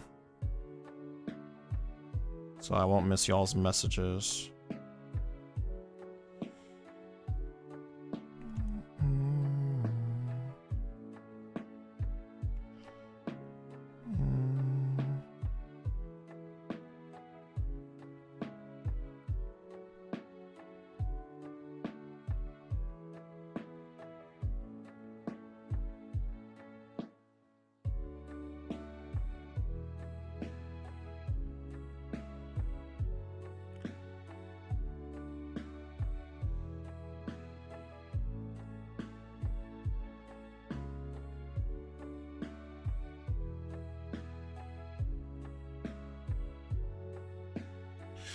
I'm also trying very carefully here to not get any blue paint on her head, because again, since her face is fully exposed, I definitely want to use contrast paints or speed paints later on to make painting her face and skin a lot easier. So we want to make sure our undercoat, the integrity of our undercoat here is preserved.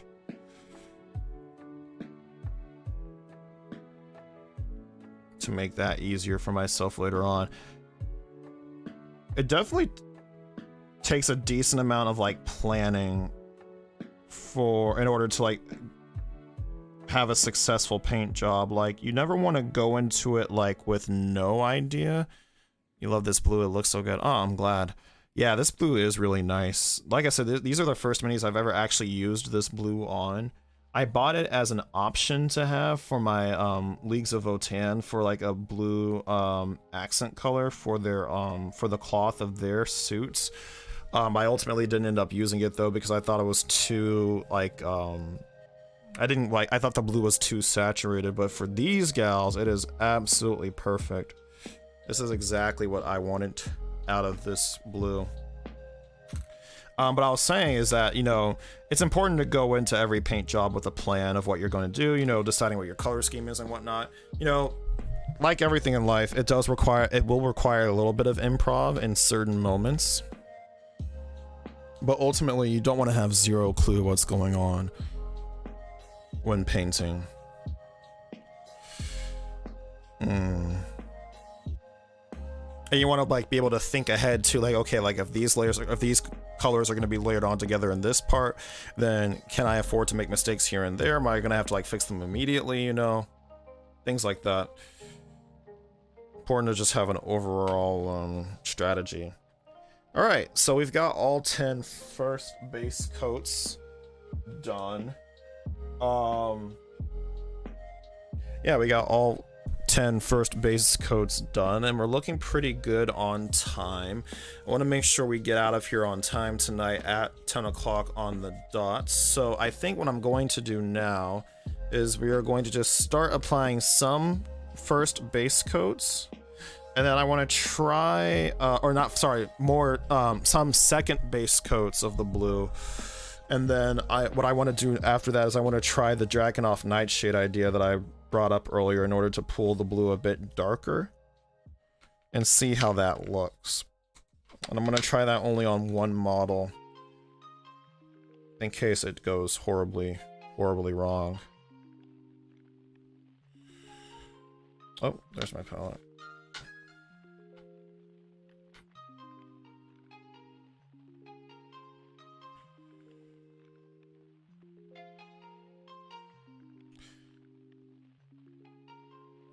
Oh, yeah. See, look how much richer that looks on the thigh right here. Now that the second layer of paint is being applied. Which one of the Winx had the cutest outfit? Ooh. It has been ages since I watched Winx Club. Give me 1 second here. I need to think about that one for a split second. Give me like 2 seconds. Let me think. Which Winx Club member had the cutest outfit? I will answer that here very shortly.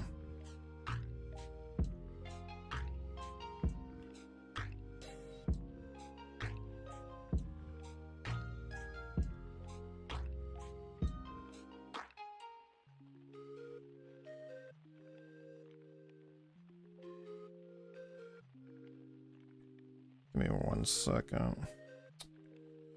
Almost there.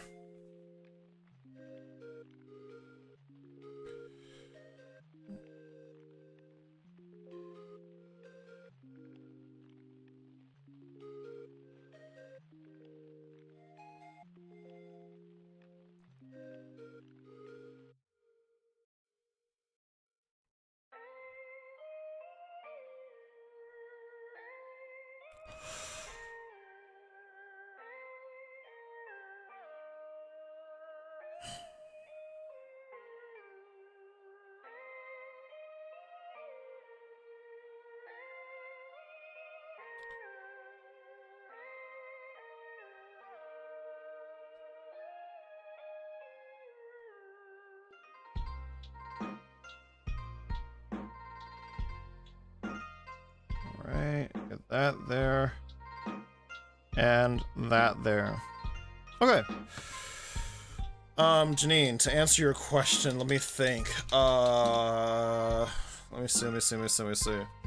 I gotta look them up again. It's been ages since I last, like I said, since I last saw that show. Let's see. Winx Club, Winx Club, Winx Club.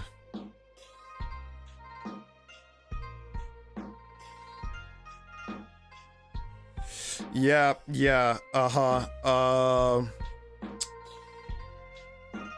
yeah. I think Musa had the best one. I was like, the one whose like power was like evolved around like music and stuff. I think Musa had the best one. I liked her outfit. Second place, if I had to pick a second place finisher, it would be like Tekna. If we're talking like OG Winx, like from back in the early 2000s, like Tekna and Musa, I think had the best outfits. They had the drip. They had the drip. Let's see.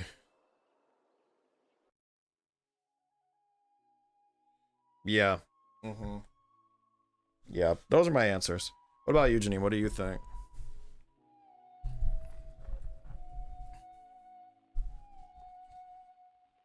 Okay, we'll let this one dry a little bit.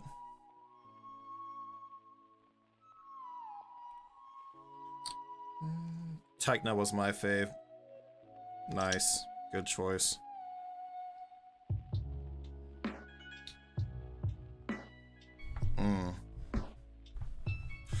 Wait, was Winx Club on Nickelodeon or was it on The Witches Were Serving the true. Was it on Nickelodeon or was it on Disney? Or was it on, I forget which network it was on. I forget which network it was on back in the day. Or was it none of those three?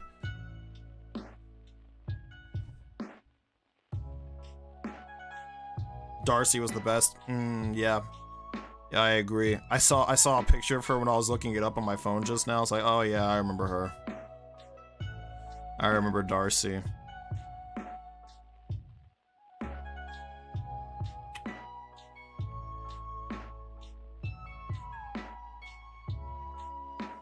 Let's see. It was on Cartoon Network for Kids and Nickelodeon. Okay, so it bounced around some. Okay, that makes sense. That makes sense.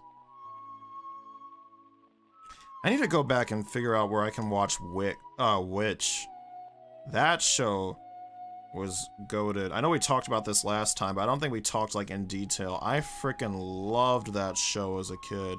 That and Oban Star Racers were like the two shows I watched all the time on Jetix back in the day. God, I miss Saturday morning cartoon blocks, dude. Just no better time. No better freaking time existed back then than Saturday morning cartoon time. Especially in the summers when you could like wake up whenever you wanted, you know what I mean? For the most part. Golly. Those were the days. I remember especially like, because at this point I think the show had either just finished airing or maybe it was like approaching the end of its time on Cartoon Network, but one of my favorite cartoons from back in the day, and still to this day, quite frankly, is Code Lyoko. And when I used to get up early for school in the mornings, I would always try to like, what motivated me to like get up and like get ready quickly was the ability to watch like the early morning reruns of that week's episode of Code Lyoko before I had to get in the car and go to school. That was always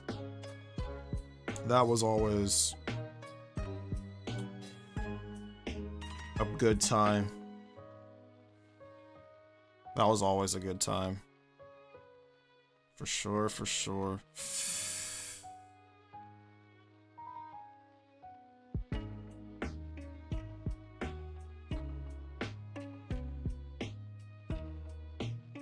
One second, we're supposed to be right here.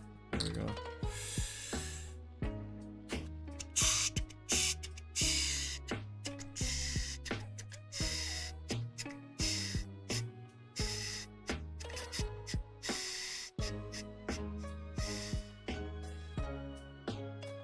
I was always rushing my mom to get home so I could sneak and watch it during the Magoozy Blah. Yo! I was just listening to the Code Lyoko theme song just yesterday. Yo! Yes! Finally!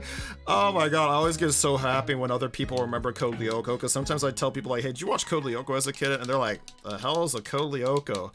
Oh my god, that theme song, to this day, ah... I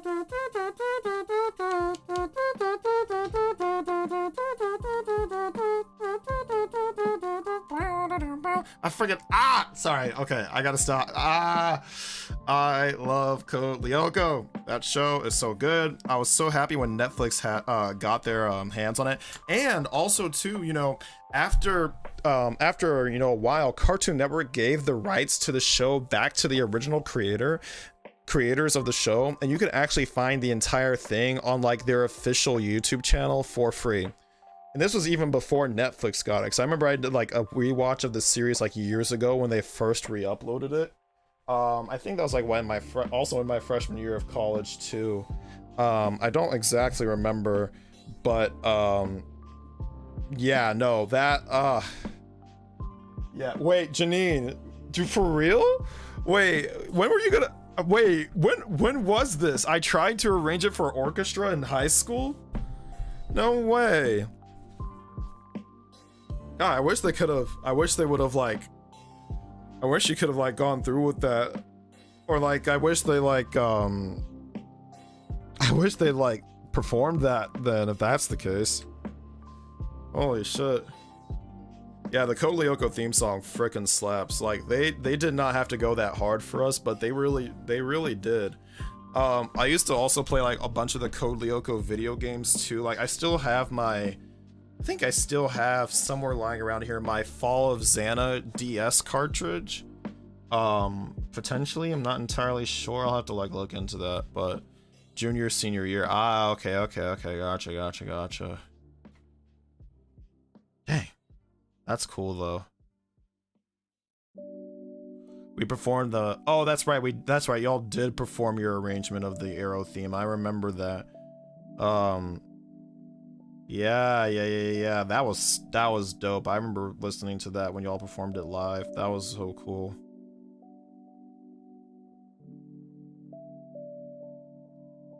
Is Arrow still going on? Or is that show over now?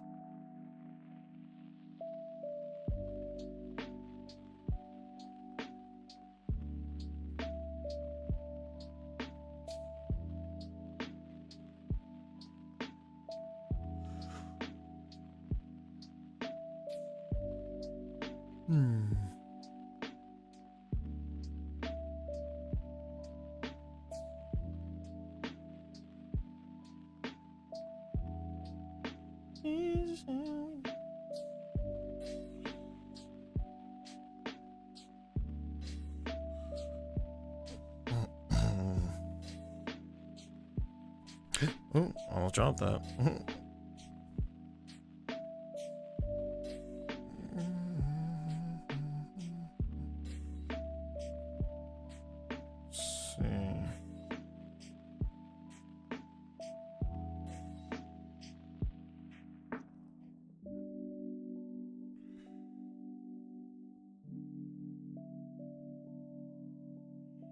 Let's see here.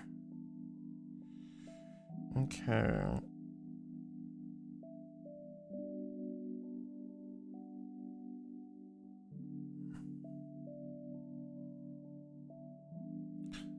I always find that applying second coats goes much faster because you no longer have to guess where the color goes.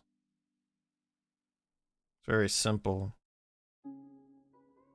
but nevertheless very, very real reason as to why that is the case.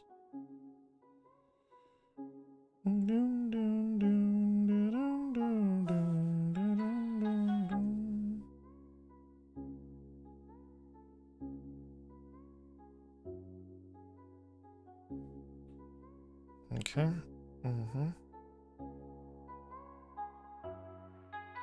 Nice.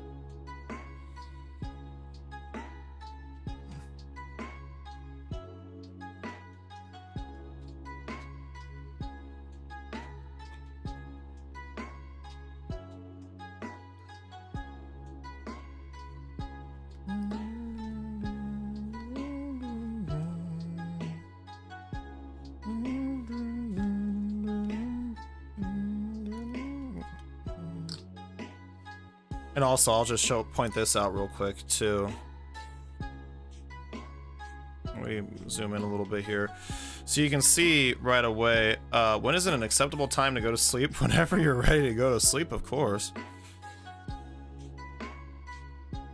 Go to sleep whatever is best for you, of course. The body does not lie. But I wanted to really quickly point out the difference in appearance between one coat of paint over here versus 2 coats of paint right here. See, that's the reason why I want to go for that second coat of paint for sure, because it just makes the color look that much richer and that much closer to what we were really aiming for in the first place. Speaking of, I think this one should be dry enough now. Let me see. I'm not afraid to touch it with my finger. Yeah, this is dry enough now. Okay, so now we're going to try our shade painting idea. Let me reload this one. We're going to reload Jan back onto the holder here. Get that nice and focused. Alright, time for experimentation time. Yep, that difference is... appreciate that. Yep. Means we are on the right track. Okay, so when using my shade paints, because of how thin they are and therefore how easily they run to the fair rule at the base of the brush here, I always use a dedicated brush for my shade paints. And to any other fellow mini painters out there, if you're not already doing this, I highly recommend that if you use the Citadel shade paints or any sort of quick shade paint in your painting regimen, that you use a separate brush for shade painting. As you can see, this is a brush that I used to use for shade painting all the time, and still do. And you can see how it is in a arguably worser state than like my other brushes. You see how like it's not very like tidy, the bristles aren't really like in a nice neat point anymore. Yeah, that's because there's a lot of dried up shade paint in the base here. Shade paints are almost guaranteed to ruin your paintbrushes no matter how careful you are with using them, because of how thin they are and how they're designed to like run downward into recesses and stuff. So just be aware of that when using your shade paints, that whatever brush you use for your shade paints will end up being effectively sacrificed to the pot in question. Now, you don't want to shake up your shade paints like you do your other paints, because it's like pretty much like water, and you don't want to create like a bunch of air bubbles and stuff. But you do want to mix it up a little bit, so I'm just like sort of vibrating it, sort of shaking it up a little bit like so. And to sort of demonstrate what I mean about how the shade paint runs, let me just like take a little bit of it and just sort of... Let's see... Is that enough? Nah. Actually, it'll be better to demonstrate it if I just show you on the model itself. But also notice too how the Drakenhof Nightshade kind of resembles the shade of Cloudburst Blue, which was the other color that we almost used for the base coats of these gals. So we're kind of using the best of both worlds here, so to speak. So let me just get a little bit of shade paint, not much.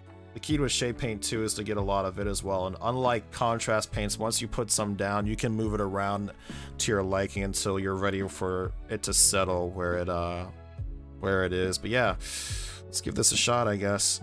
Oh boy.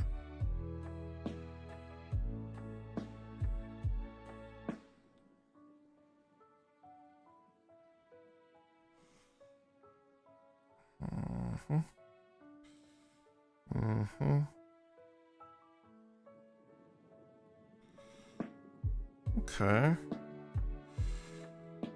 There's some pulled up right there, so you want to soak that up a little bit and get that to other parts of the model ASAP.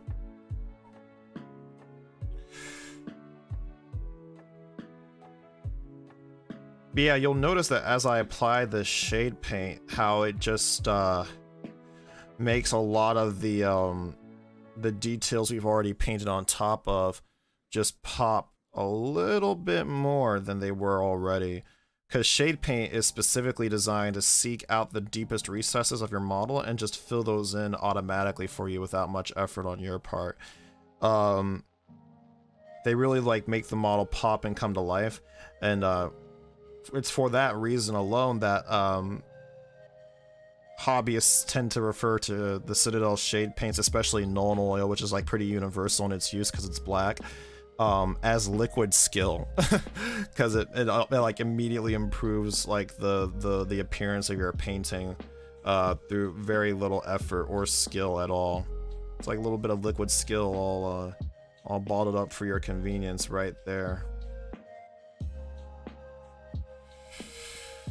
Yeah, see, that's already looking much closer to our OG sisters, for sure. And you can see, even though this is like a much darker layer, we still have a lot of our zenithal highlighting poking through all the same. And that'll be a good reference point for future highlight additions later on. You can see here too, like around like the eyepiece on the helmet, like right around like here.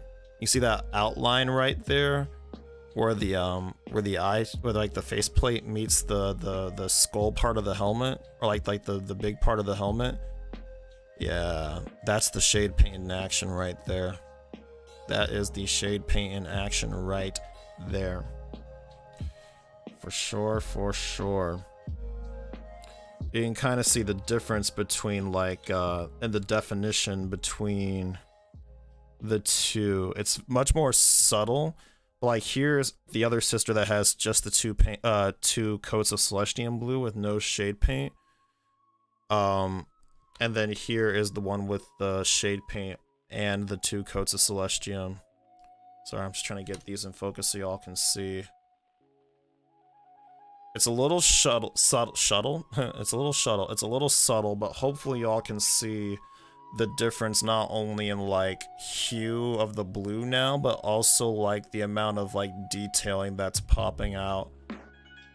Especially if you look like the fleur de lis on their shoulders. Let me get those in focus a little bit more. Look at the fleur de lis on the shoulders. You can see how the one on the left right here is a lot more defined clearly thanks to the shade paint than the one on the right. So yeah, that's kind of what we're going for here. That worked pretty much exactly as I hoped it would. So it is good to know that that experiment is a great success.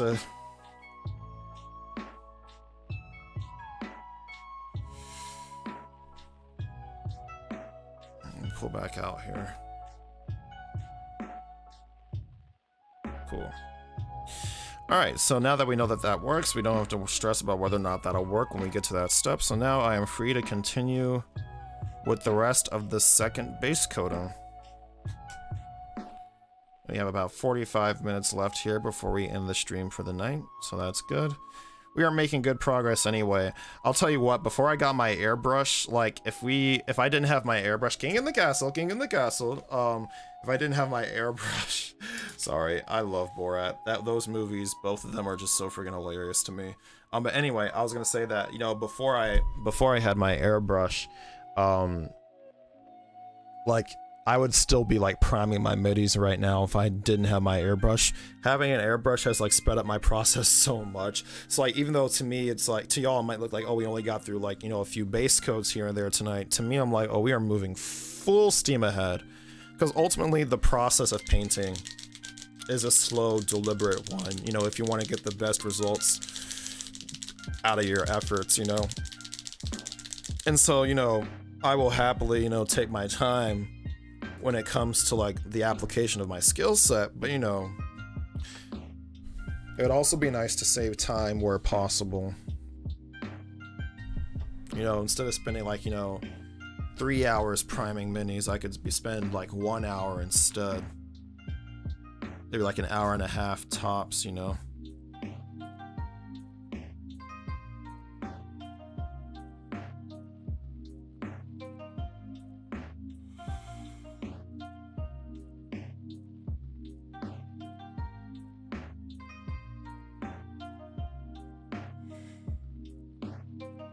How are we doing so far, y'all? We enjoying the stream?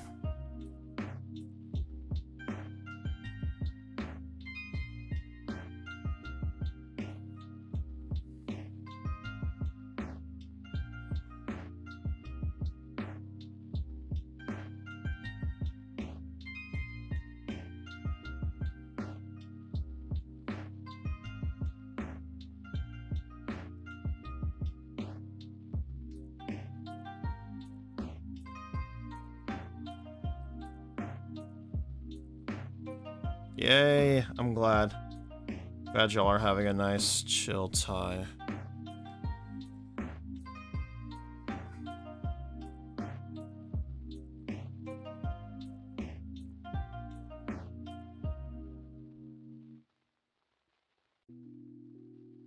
Ooh.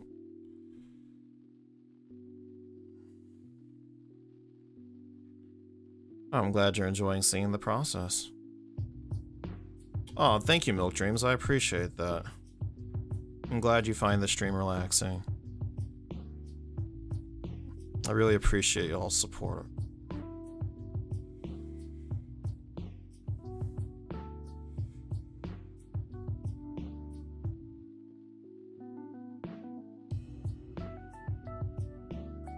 Okay, that looks pretty good. Just like a little bit of excess paint right there.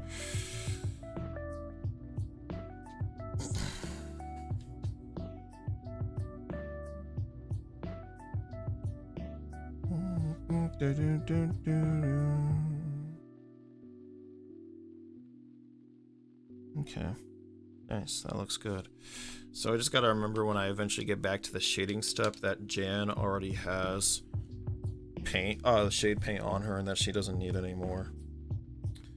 Shade paint takes a significantly longer time to dry than your contrast or standard acrylic paints would. So it's always important to, you know that when you are like applying your shade paints that you leave enough time for them to dry. They need at least like 20 minutes to be workable, and like a couple of hours minimum to be like at least like decently cured onto the model too. Some say you should wait a full day before working on top of your shade paints, which you can do, but like, know that you have like a little bit of wiggle room, a little bit of flexibility if you can't wait a whole day. Say if you're like trying to rush to paint your miniatures before like a store event or a tournament or something. Speaking of tournaments, I would really love to go to LVO, the Las Vegas Open one day, with like my best friend from home who also plays Warhammer, who's always wanted to go to. I'd love for the two of us to be able to go to like LVO one day. And it would be extra great if like we get like a sponsor or something and like they pay for it. That'd be dope. Anyway, but let's see, this one's looking pretty good. Just gotta get a little bit on the glove right here, right there, and then that should be good. Okay, cool.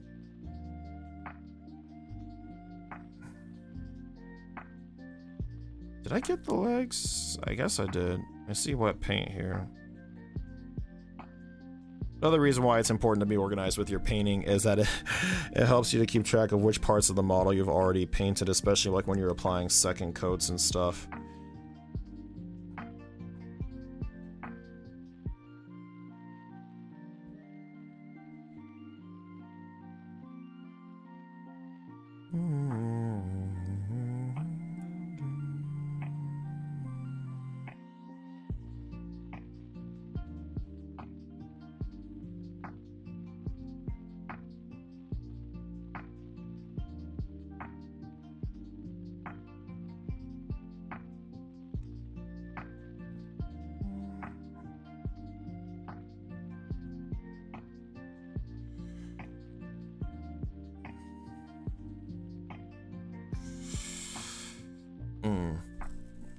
Hold on.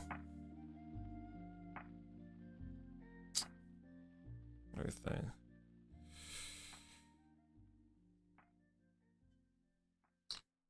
Yeah, that looks good. Yeah, we can take that.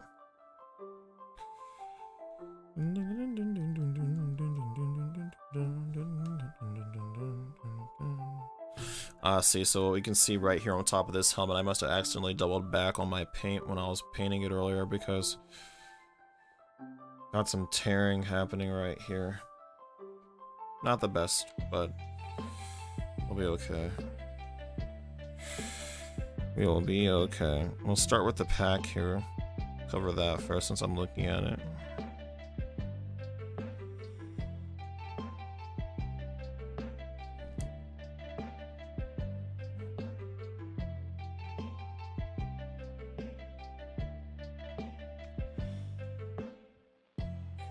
And you know, if we can't fully cover little dings like that, then we can always turn it into like scratches in the helmet or something like that. Something cool like that. You know, I try not to let my mistakes that I make, you know, wear me down too much. I try not to get too stressed over them because, you know, what they could be instead is an opportunity to add some neato burrito variety to your miniatures. Turn a mistake into an opportunity. Because that is just the way that I operate.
Oh, and look at that.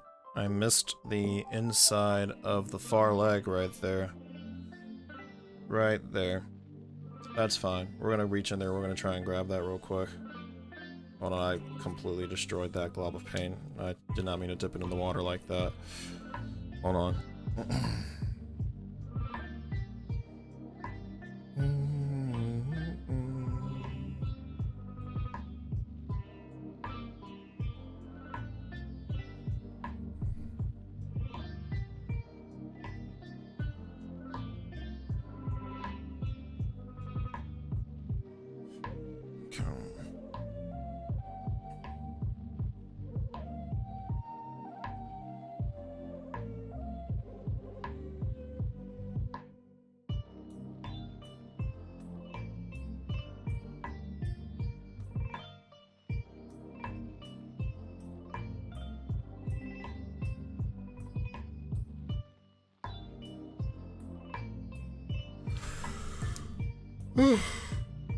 Oh man, I am sleepy. Today don't wear me out, y'all. It's all good though. Would not miss the stream for anything. Well, almost anything. Of course, there's if I'm sick or need like a mental health day or got like an emergency or something. But you know what I mean. Generally speaking, would not miss the stream for anything, y'all. Because I like hanging out with y'all.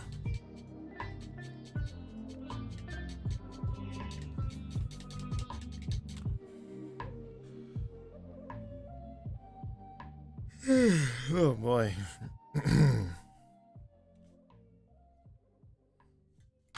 Oh, shoot.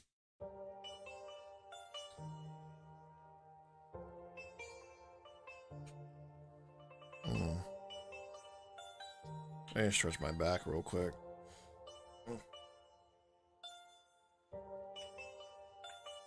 Oh. Whew. Ah. Ah. being hunched over this desk for hours at a time can be quite a bit to contend with. Let's see.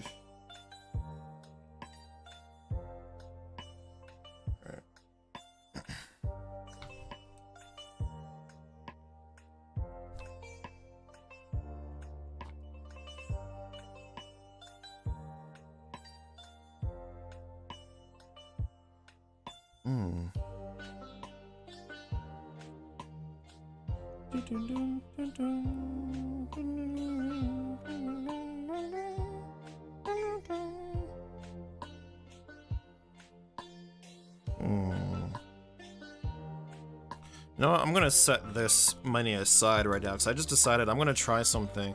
I want to see, just for the sake of experimentation, maybe adding like just a smidgen of variety. I want to see what the Drakenhof Nightshade in a little bit. I want to see what that looks like on top of just one coat of the Celestian Blue instead of two. Just for the sake of experimentation.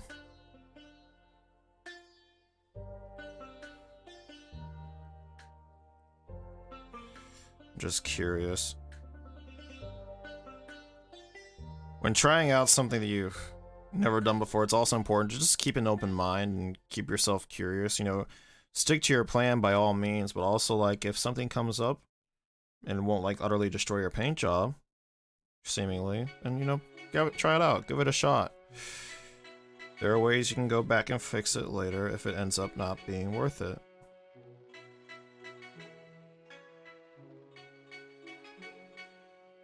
Oh, I just realized I had it out of frame. My bad, y'all. Don't worry, I'm just applying a second coat of Celestian Blue to this mini as I have been with the other ones. The experimental one we're gonna try after this one, after I finish base coating this one. And you know what? I think if we, at the rate we're moving, we're probably gonna get all the base coating for the armor done tonight. And you know what? That'll be a really good stopping point for this stream and set us up very well for next week's stream when we continue painting these gals.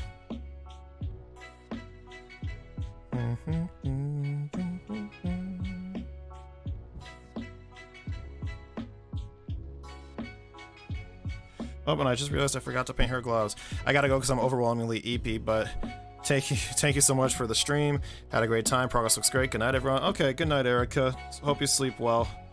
Rest easy. I'm guessing instead of EP you meant to say sleepy. I'm not sure, but either way. Good night, Erica. Hey, Ultra Lord, what's good, bro? How you doing? Good to see ya. We are in the... Oh, I am out of frame again. Oh, you know what it is? I just realized I need to fix my zoom. Actually, that wasn't the problem at all. Hey, man, we're in the middle of base coating these sisters right now. You've caught us at a very good time because we're almost done with them, honestly. We're like a couple of them away from being done with these initial base coats here. I'm trying something different. Instead of the Vallejo paint I used for my first wave of sisters, I'm trying the contrast paint Celestian Blue. A couple of coats of that with some Drakenhof Nightshade to top it all off. In order to achieve like a slightly different version of the blue that I've been using on my sisters, as you know.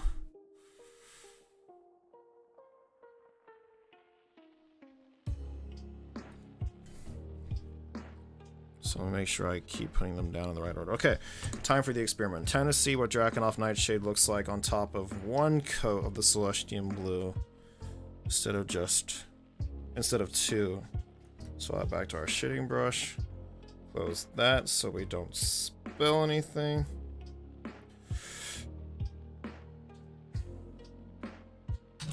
Oh my god. Ugh. I'm glad that did not fall as hard as it could have. If that had broken at this point, I would have been so upset. Whew.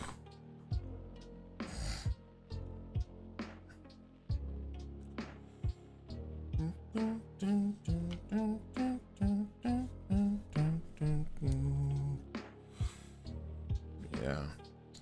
We also spent some time today talking about favorite works of animation too. I still haven't messed around with contrast too much. Need to do that sometime. Yeah, contrast paints are great. They have quickly become one of my favorite ways, if not my favorite way, to at least get base coats and stuff down, you know? But yeah, okay, so let's see. One coat underneath some dragon knife. But doing okay, some stuff happened today. Oh, I'm sorry, dude. Well, I hope whatever happened, I hope everything's okay. You know, let me know if you want to talk offline, you know, about anything.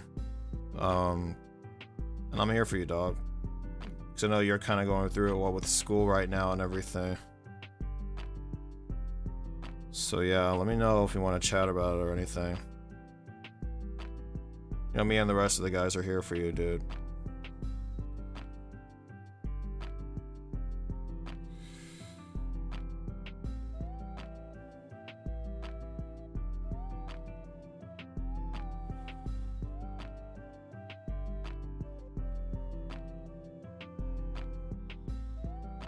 I actually really like the way that the Celestian Blue looks with just, or the Dragonov Nightshade looks on top of just one coat of the Celestian Blue. That actually looks pretty cool.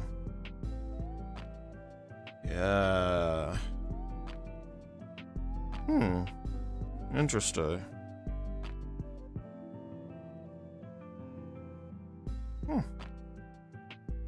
This is something to keep in mind for the future. Maybe this is a way we could, like, going forward, use to... Yeah, I'll text you. I'm gonna be lurking for the meantime, though. I'll probably just be able to interject some chatting here and there, though. That's fine. We got about 30 minutes left anyway, you know, because we end around 10 around here, so yeah. But you do you, man. We'll be here. You do you. We're all here to just vibe together.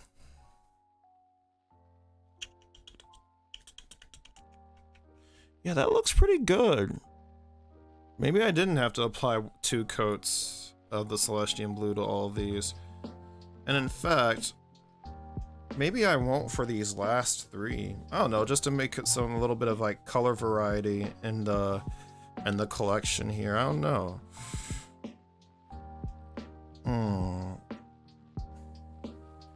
Let's see. What do you think, chat? Do these 2 look too different from each other? Or do you think it's a nice little bit of variety? Let me know.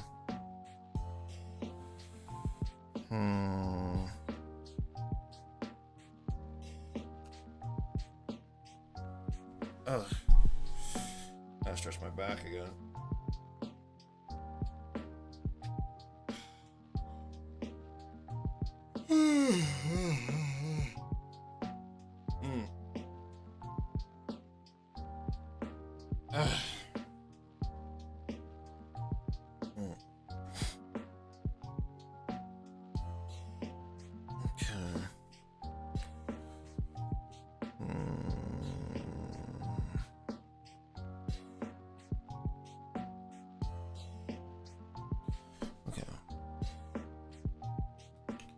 Maybe I'll do the same for this sister right here, too.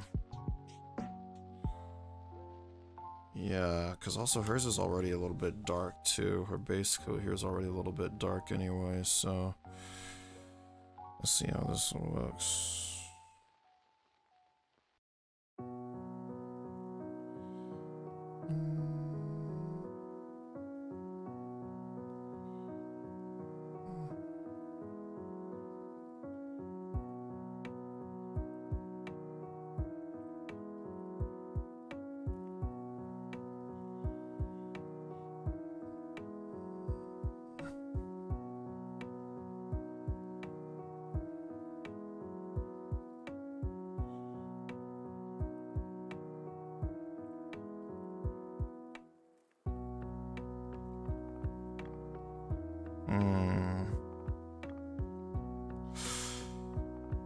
You know, this base coat wasn't as solid as I thought it was, but that's okay though.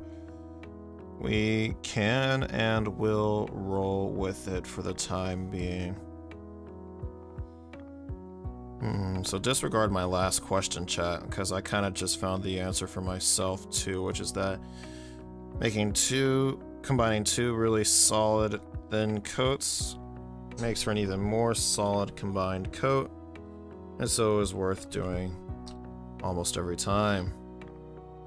Now, because I went, oh yeah, no, I did the second one on this one already. So I did that one, then went back to that one. This is why I lay out my minis in the way that I do, so I can keep track of what order I'm painting everything in, so that way I can figure out what step of the process they're each on, so to speak, you know what I mean? Oh wait, hold on. Isabel, are you there? Because I just realized this is the All-Star song playing again, so you know what that means. You have to hit us up with the next line of All-Star right now. Please.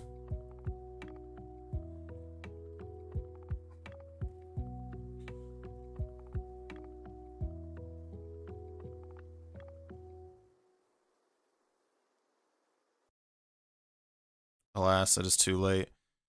Or at least for me, the song is over. Probably by the time I read your chat, or get your chat, it probably won't quite be over for you yet. I know my stream has a little bit of a delay. She was looking kind of up. There it is. Brilliant. Yeah, my stream does have a little bit of a delay, but thankfully, since we're not, like, you know, playing video games or whatever right now, it hardly matters. We're just here to vibe and paint.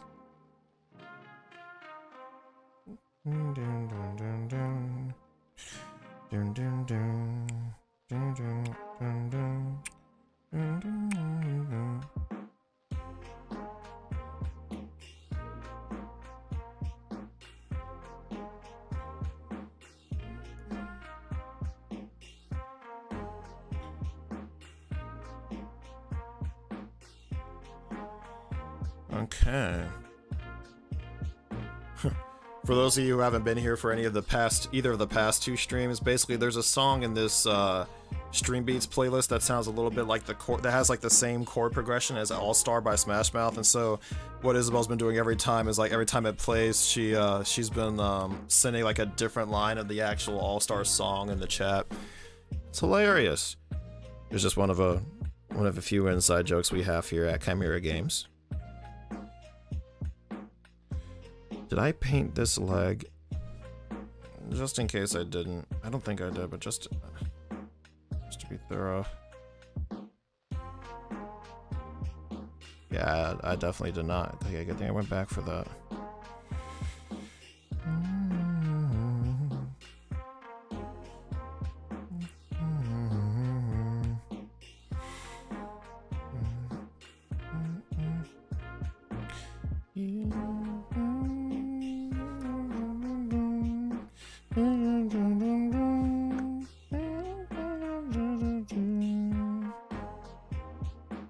So yeah, what I'm thinking I'll do between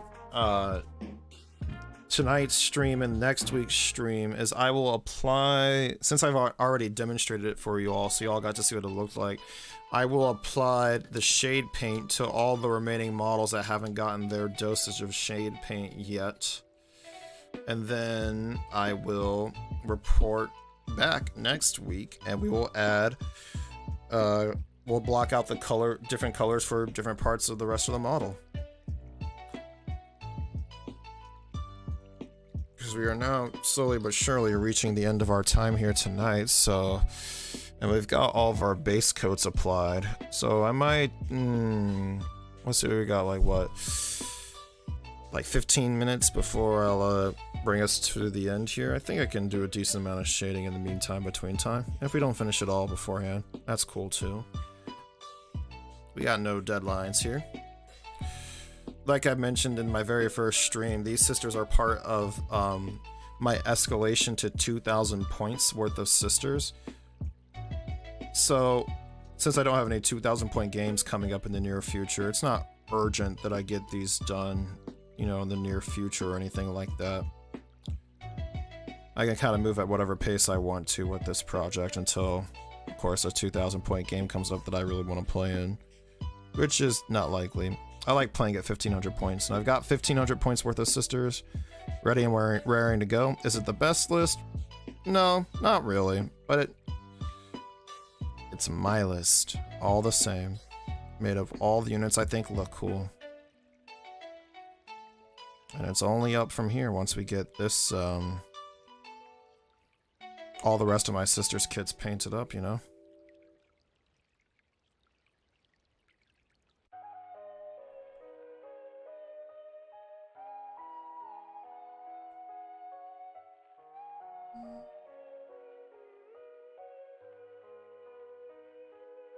I'm gonna take my horse to the old town bars. I'm gonna ride the candle. I'm gonna...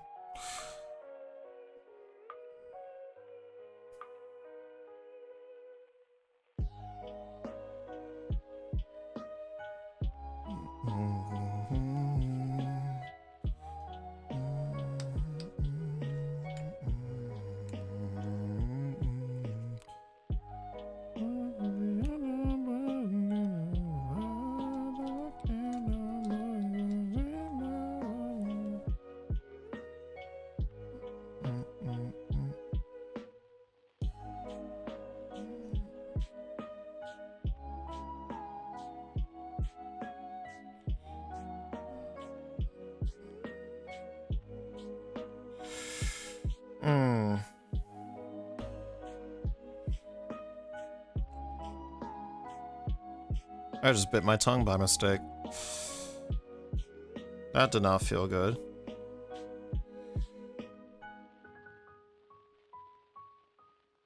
It's okay. We shall live.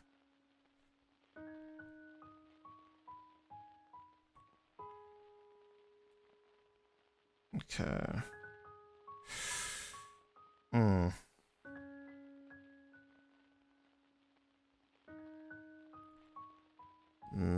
Yeah. That's how I feel. That's exactly how I felt in the moment I bit my tongue. I was like, oh, come on, really? Like, here's the thing, like, when I bite my tongue, I don't like, yeah, like, it's painful, but mostly I'm just like, oh, come on, really? Like, it annoys me when I bite my tongue, so I'm like, no, now I gotta, like, deal with this all day, especially, like, when I'm eating. I'm like, It's more of a nuisance than anything, really, to me, personally.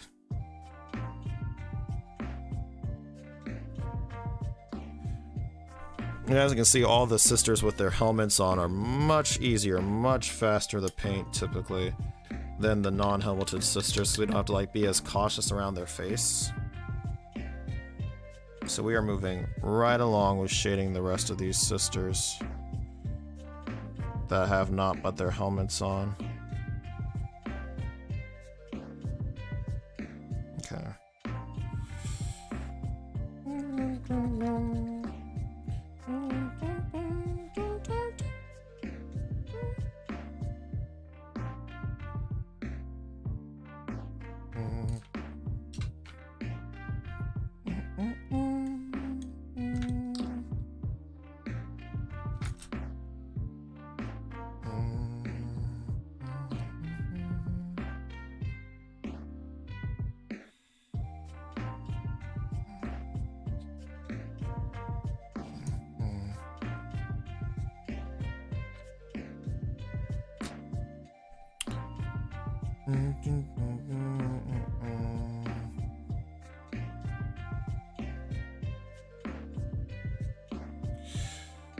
Whew.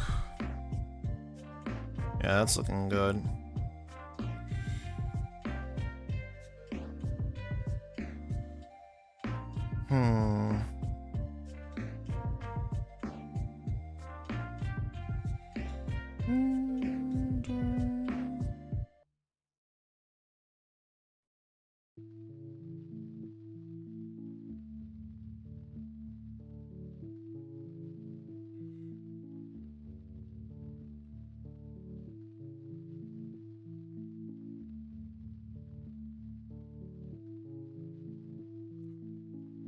There we go.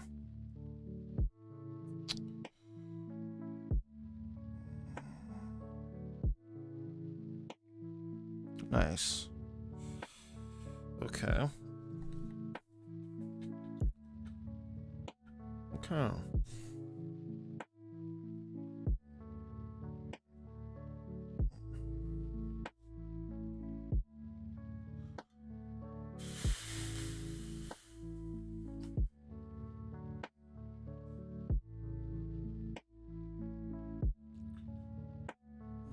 There's some in there.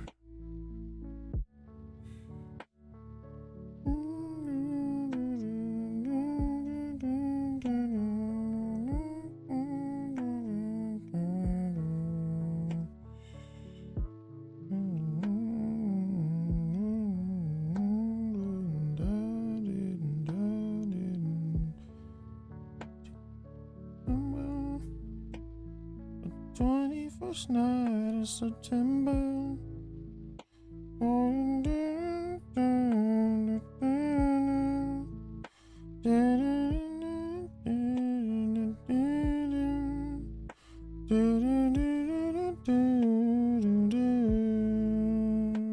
Oh. Kinda could go on top of September by Earth, Wind, and Fire a little bit. That last song that was just playing. This happens to me a lot whenever I'm listening to music. Ever since I started learning how to play guitar a couple years ago, I've been paying a lot more attention to like what keys different songs I like are in, and then like I match those up with like other songs I know that are in that same key, and I'm like, oh my god, like these two could be like mashed up together. Like if this was still the era for this on YouTube, I would have like so many different like YouTube like song mashup videos planned out. One that I've like that's been like sitting on my mind for like the longest time is a mashup between Somewhere Only We Know by Keen and For the First Time by The Script. Two very very much middle school defining songs for me personally. Not to expose myself. Isabel chiming in with the lyrics to September by the indomitable Earth, Wind, and Fire, of course. I appreciate you being our sort of like lyric librarian. Ooh, bars, lyric librarian. Isabel the lyric librarian. Look at that. DJ Khaled. Anyway. But yeah, that's just the way my parenthetical mind works when I'm listening to music. Or like, another one I'd want to do, or I always wanted to do when I was like in high school, was Northern Downpour by Panic at the Disco mixed with The Scientist by Coldplay. That I always thought would be like kind of like a pretty banger mashup. Oh god, I'm really exposing myself tonight with my music taste, but there you go. I really am one of those people that will listen to like anything though, like, and like, if you were to like shuffle my entire like music library, it'd be like German power metal on one track, next track it's like Japanese city pop, like Plastic Love, classic track, you know, by Maria Takeuchi. And then the next track would be like Daft Punk, probably like Random Access Memories by Daft Punk, which is one of my favorite albums of all time, like easily top 5 favorite albums of all time. Yeah.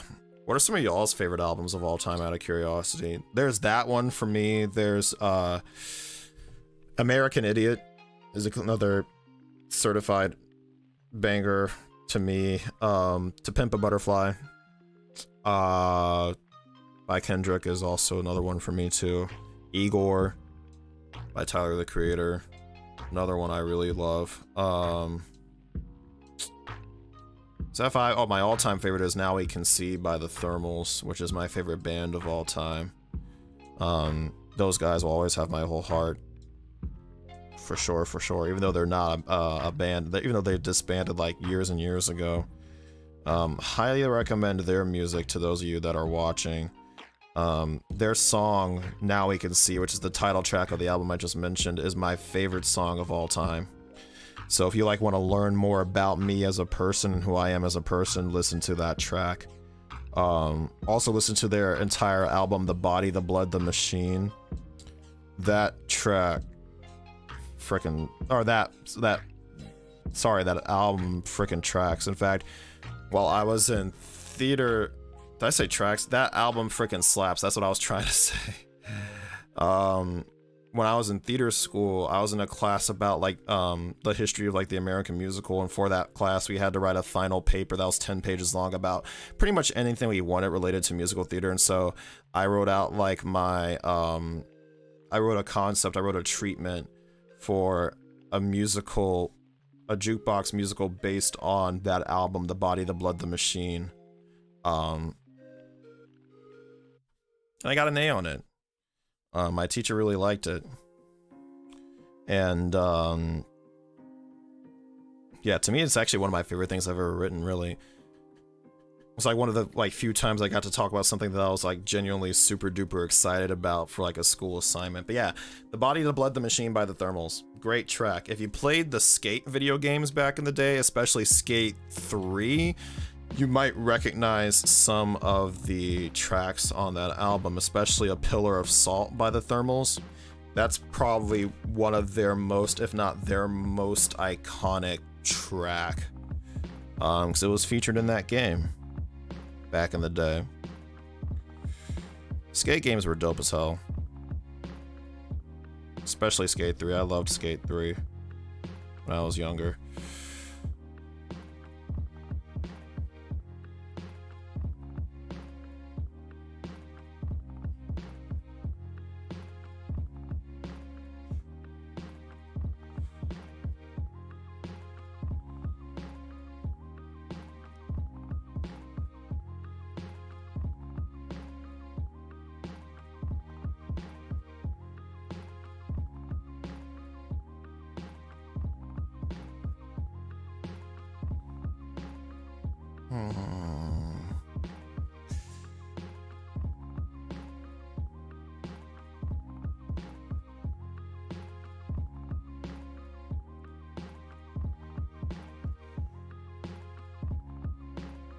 There we go. That looks pretty good. All right. And that is officially all of our sisters' armors base coated and shaded. Terrific. All right. What time is it? It is 9:52. Cool. I think we'll stop there in terms of the painting tonight, y'all. All right. Cool. So, how was that, y'all? How we doing? Whew.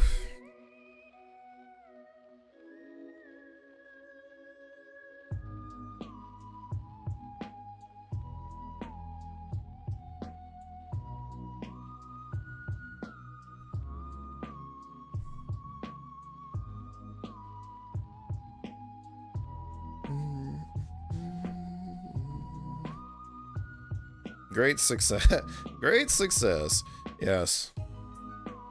Tells you everything you need to know in just a simple phrase. Great success. Let me see. Let me pick up my brushes here.